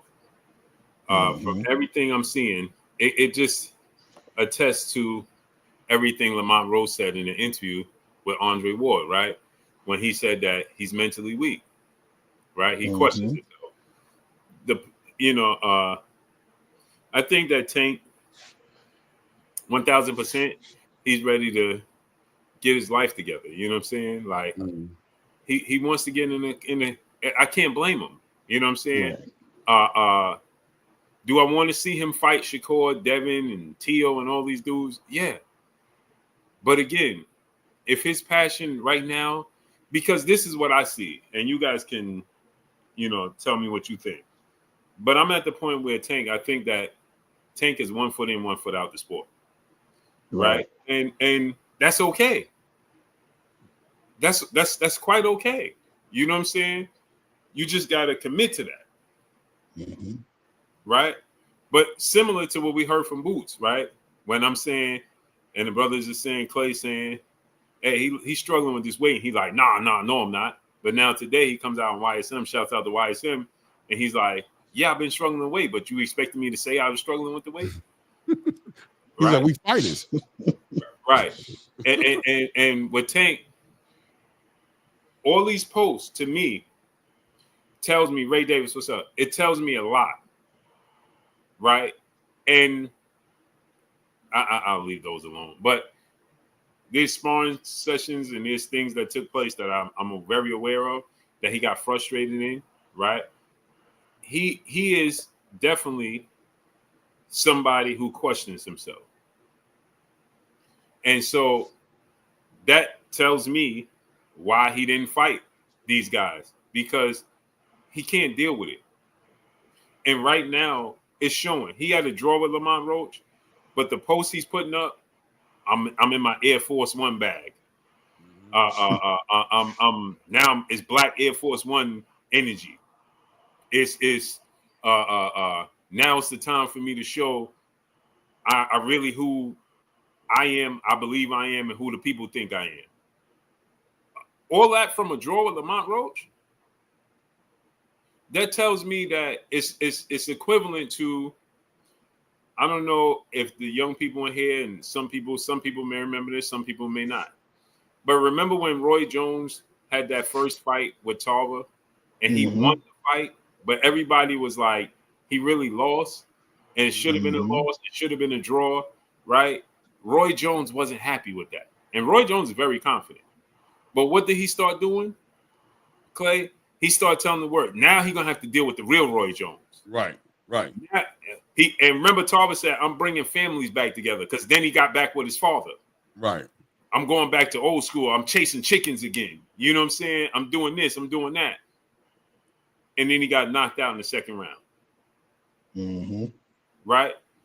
He was, and Roy is very confident. But to me, it's like Tank is trying to convince himself that he didn't, and this is a dangerous place. It's a dangerous place for Lamont Roach and Tank. And I'm going to explain why. Reason being, it's a dangerous place because if you tank, and this is what you're saying, now it's Black Air Force One energy. You're going to deal with the real Tank Davis. He puts the picture of Coach Calvin. I'm back comfortable. I'm back in my place. I'm feeling like myself. He said that, right? So you telling us you wasn't yourself. You telling us your coach wasn't there, was an issue. You're telling us you didn't give it everything you had in training camp. This is why you had the performance that you had. But let me tell you something. That's a dangerous place, me being an athlete myself. Because now you go in the ring and you get to the fifth, sixth round, and now the results are still the same, if not worse than the first fight. Now you mentally check out.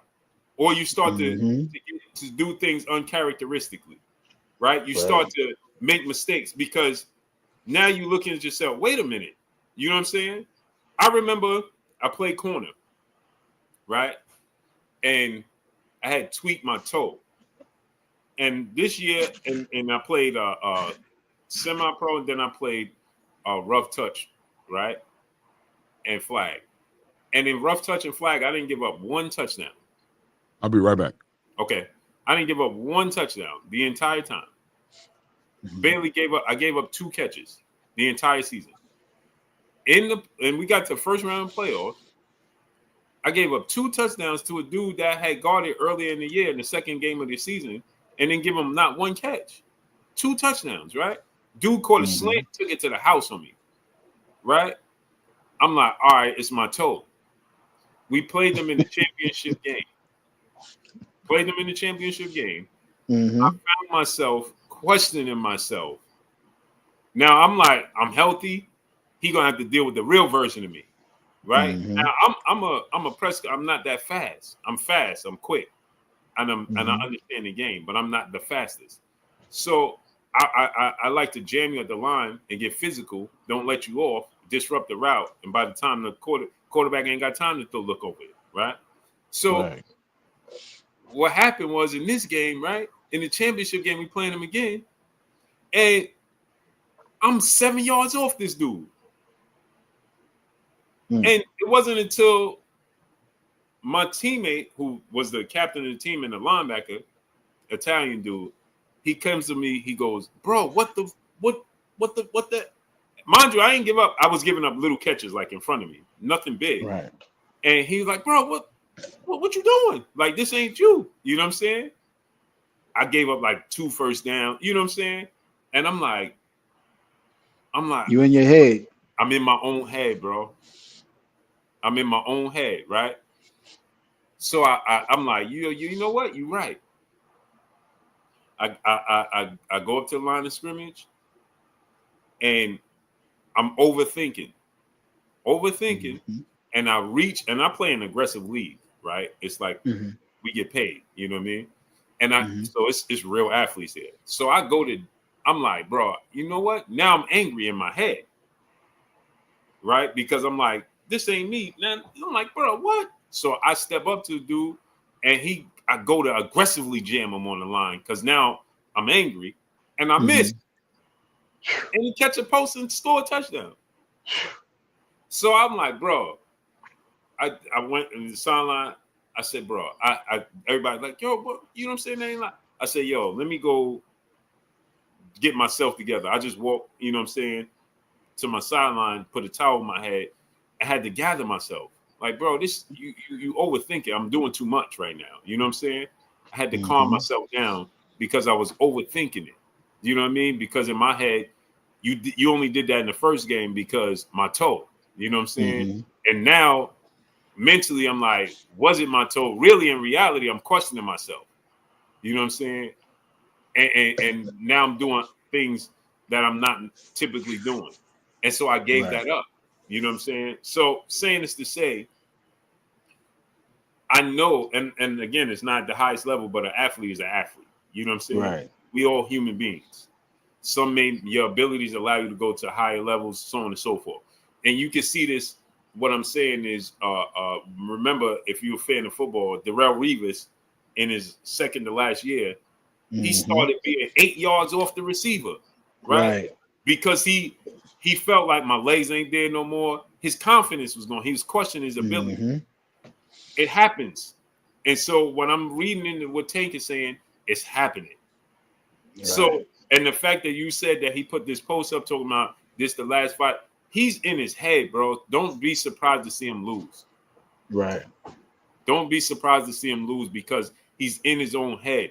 If he goes, again, I keep saying, I said this in the video, if he gets to the 5th and 6th round and he clips, the worst thing that can happen to Tank in this fight is he clips Lamont Roach with a clean punch and Lamont don't budge. Don't go. Mentally, that's gonna be hard. He's gonna be hard pressed, bro. He's gonna start making mistakes, so it's a dangerous place because if you saying that you didn't do this, you ain't do that, and now you did everything, and you still have the same results, you may never be the same after this fight. Even in a win, let's say he win a split decision, and you don't do what you said you was gonna do, right? You. Even in a win after that, you may not be the same fighter, bro. And it's also a dangerous place for Lamont Roach because you're going to get the absolute best version of Tank. In this training camp, in this buildup, he's going to leave no stone unturned. You can believe that. But what's your thoughts on that, Clay?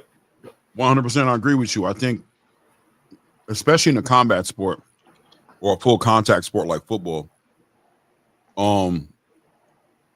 they always say that the game is 70% mental.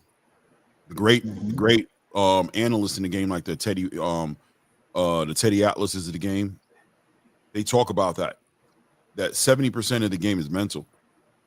And if mentally you've been compromised, that's a big blow. You'd be better off physically compromised to a certain degree, but 100% mentally there to compete at the highest level than to be athletically there and compromising your mental capacity and your focus on the game.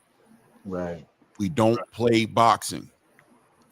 People say that all the time because it's real, because the consequences are too high at the end of playing with your life. You could play baseball, you play tennis, you play basketball. You know what I mean? Yep. You play soccer, you play those sports. You have a good time, and when you stop having fun, you can play a little bit longer to get the paycheck.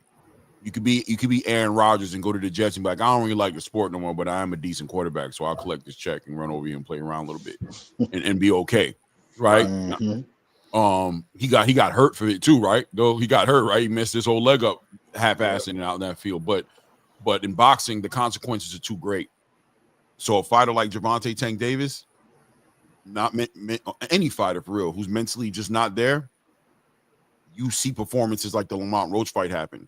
You see the reaction, like how he reacted, like, oh, he wasn't even passionate. He wasn't even, even at the press conference, you saw him mentally tap out. He just wasn't there at the press conference. He showed up 4 hours late for one. The other one, he was just like looking for somebody to be upset at, trying to find a way to psych himself up.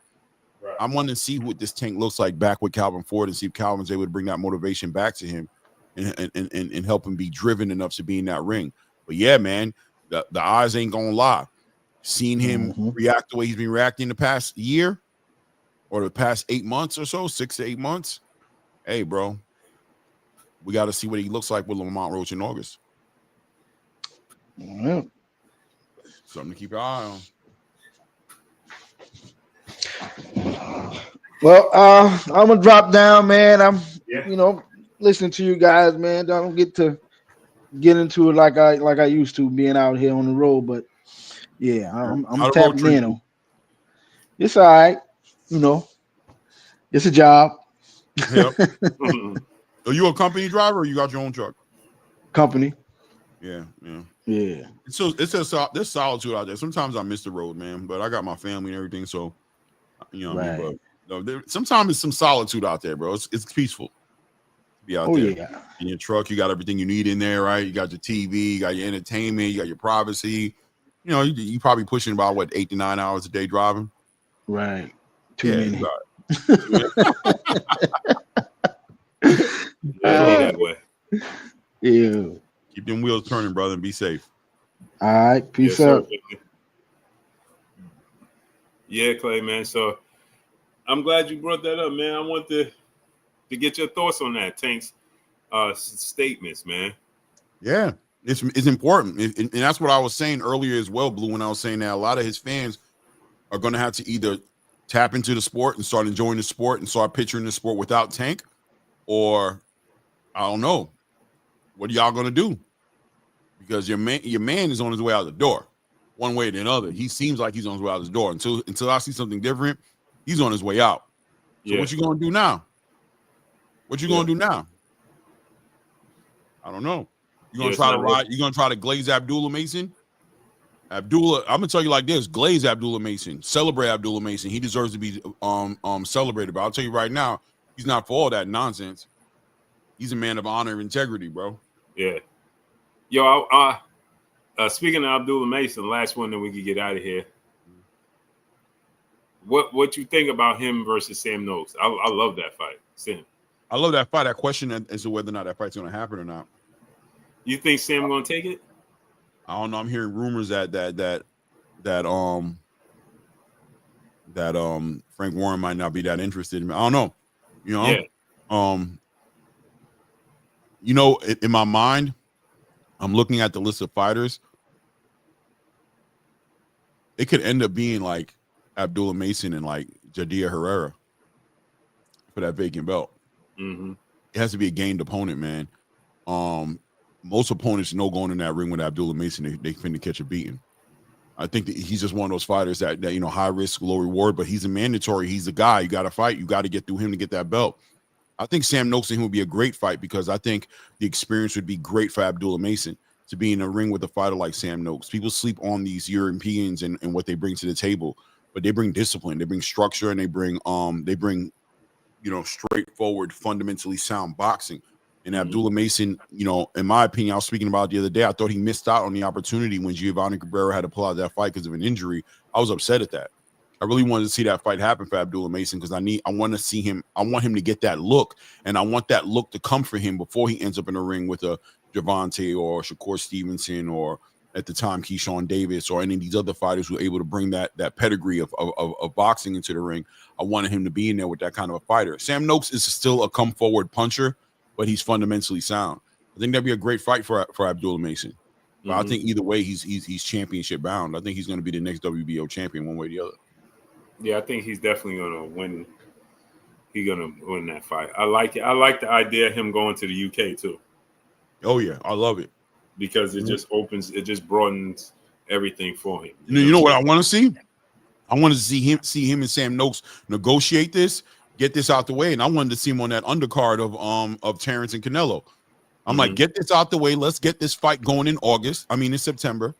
September 13th. Let's get you guys in the ring with each other on that undercard, on that Netflix card in front of 60, 70 million people that are going to be watching it, shutting down the Netflix servers, and let's see Abdullah Mason steal the show that night.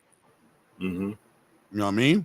Fight for a WBO title. Well, I don't think it's going to happen. I think it's going to end up going to personal round. That would be great, man. Turkey already said he's interested in having Abdullah Mason on the card. He put him on the list of the fighters he wants on the card. He said he wants Abdullah Mason there. You know, Abdullah is a Ring Magazine ambassador now. So that'd be a great fight. Big payday for him too, man. Life-changing experience for Abdullah Mason if he got to get on that undercard. Life-changing.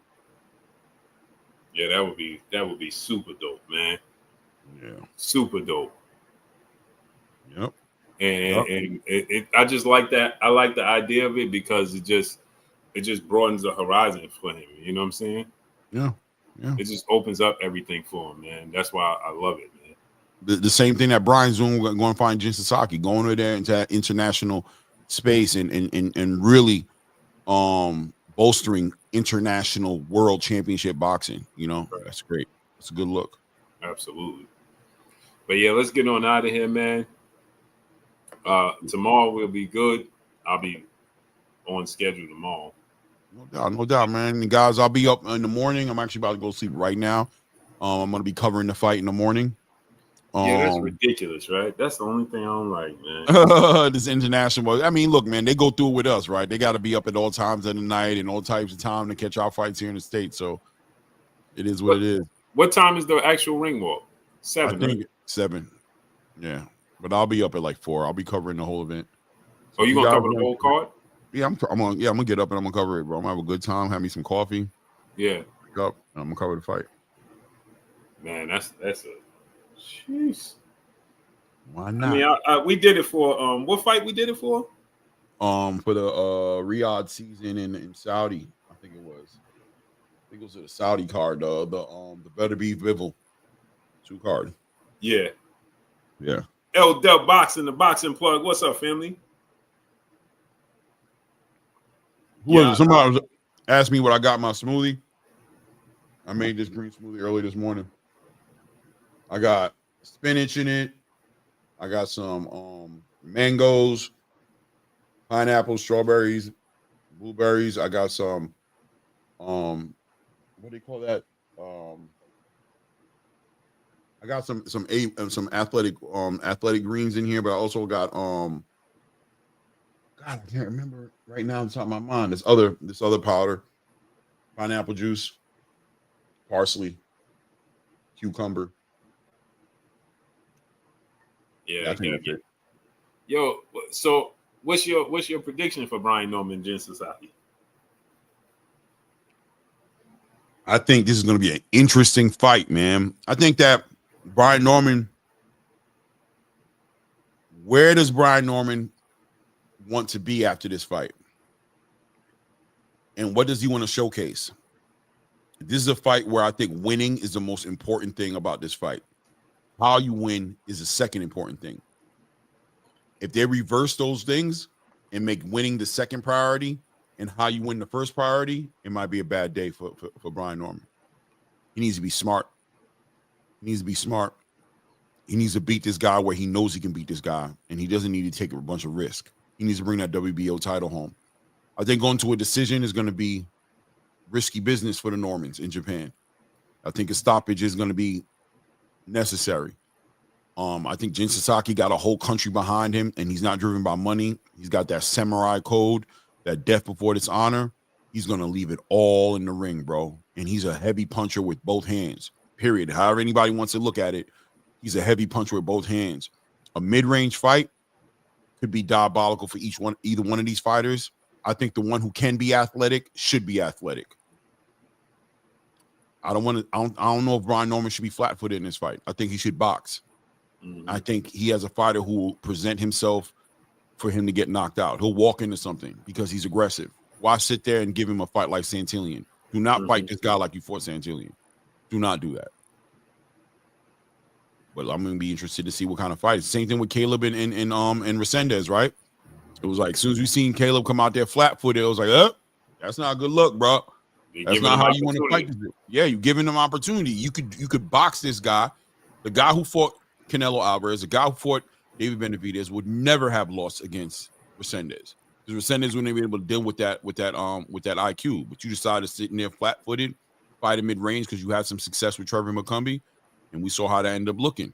Same thing with Brian Norman. Yeah, you put Derek Cuevas out with a stiff jab, but when you fought that mid-range fight in the first round, Derek Cuevas had you up in there doing a stanky leg. Let's do this stanky leg. Do the stanky leg, right? And then when you fought Santillan, you just sat up there and slugged it out with him. You got him out, but you took some punishment too, but you really gave it to Santillan. Are you drinking your Kool-Aid? Is this who you are now, or can you adjust? Can you adjust and show us the different wrinkles in your game? And also, does the last 4 performances he had before the Santillan fight show up in this fight? Because before the Santillan fight, people were questioning who Brian Norman was. Like, damn, bro. As soon as he went to 8 rounders, all of a sudden he going to decisions and getting decisions, unanimous decisions and split decisions. And then in that last fight he had with Bokachek, or Bokachicki, whatever his name is, which went to a no contest, he was arguably losing that fight. Mm-hmm. Well, you know what I mean? So, you know what I mean? Yeah. This fight right here is going to be, it's going to be identifying for Brian Norman. We're going to get a chance to see who Brian Norman is. Even going into the Derek Cuevas fight, I had questions about Brian Norman. I wanted to see who he was. He had a great night against Santillan, and ever since that night, we've got these high expectations for him. Ever since that night, all of a sudden, now we see him fighting, being the best fight for Jaron Boots Ennis. Well, let's see what he does in Japan. Yeah, it's going to be very interesting, man. I think he found his groove, though. Mm-hmm. I think he found his groove. I think he found his niche. He found his groove. And I think that this is going to be a great opportunity for him. A power puncher outside the country, outside your comfort zone. Perfect. Yeah. He seems to be in his element. He seems very relaxed. Yeah. Very confident. I like the way he went out there. He's acclimated to the space. No excuses, man. Yeah. No excuses. But yeah, let's get on out of here, man. Appreciate y'all coming through, Stunting Up. Do me a favor, if you have not subscribed to my brother Claymore Rain, the link to his channel is pinned up in the chat. Click the link, subscribe to my brother Claymore Rain. The link to his channel is pinned up in the chat. Subscribe to my brother Claymore Rain, man. And we'll be back on tomorrow at about 6:30. 6:30 tomorrow. We'll be back on tomorrow. And appreciate y'all coming through, Stunting Up, holding us down and showing us love, man. Much love to each and every one of y'all. Appreciate y'all coming through. We will see y'all tomorrow. Y'all already know what it is. It's your boy Blue Blood Sports TV. Hate, like, comment, and subscribe. If you haven't subscribed, hit the subscribe button, hit the like button, hit the bell icon to get all the new notifications. Follow me on Instagram at Blue Blood Sports TV, all one word. So we got for y'all. We gone. Peace. See you in the morning.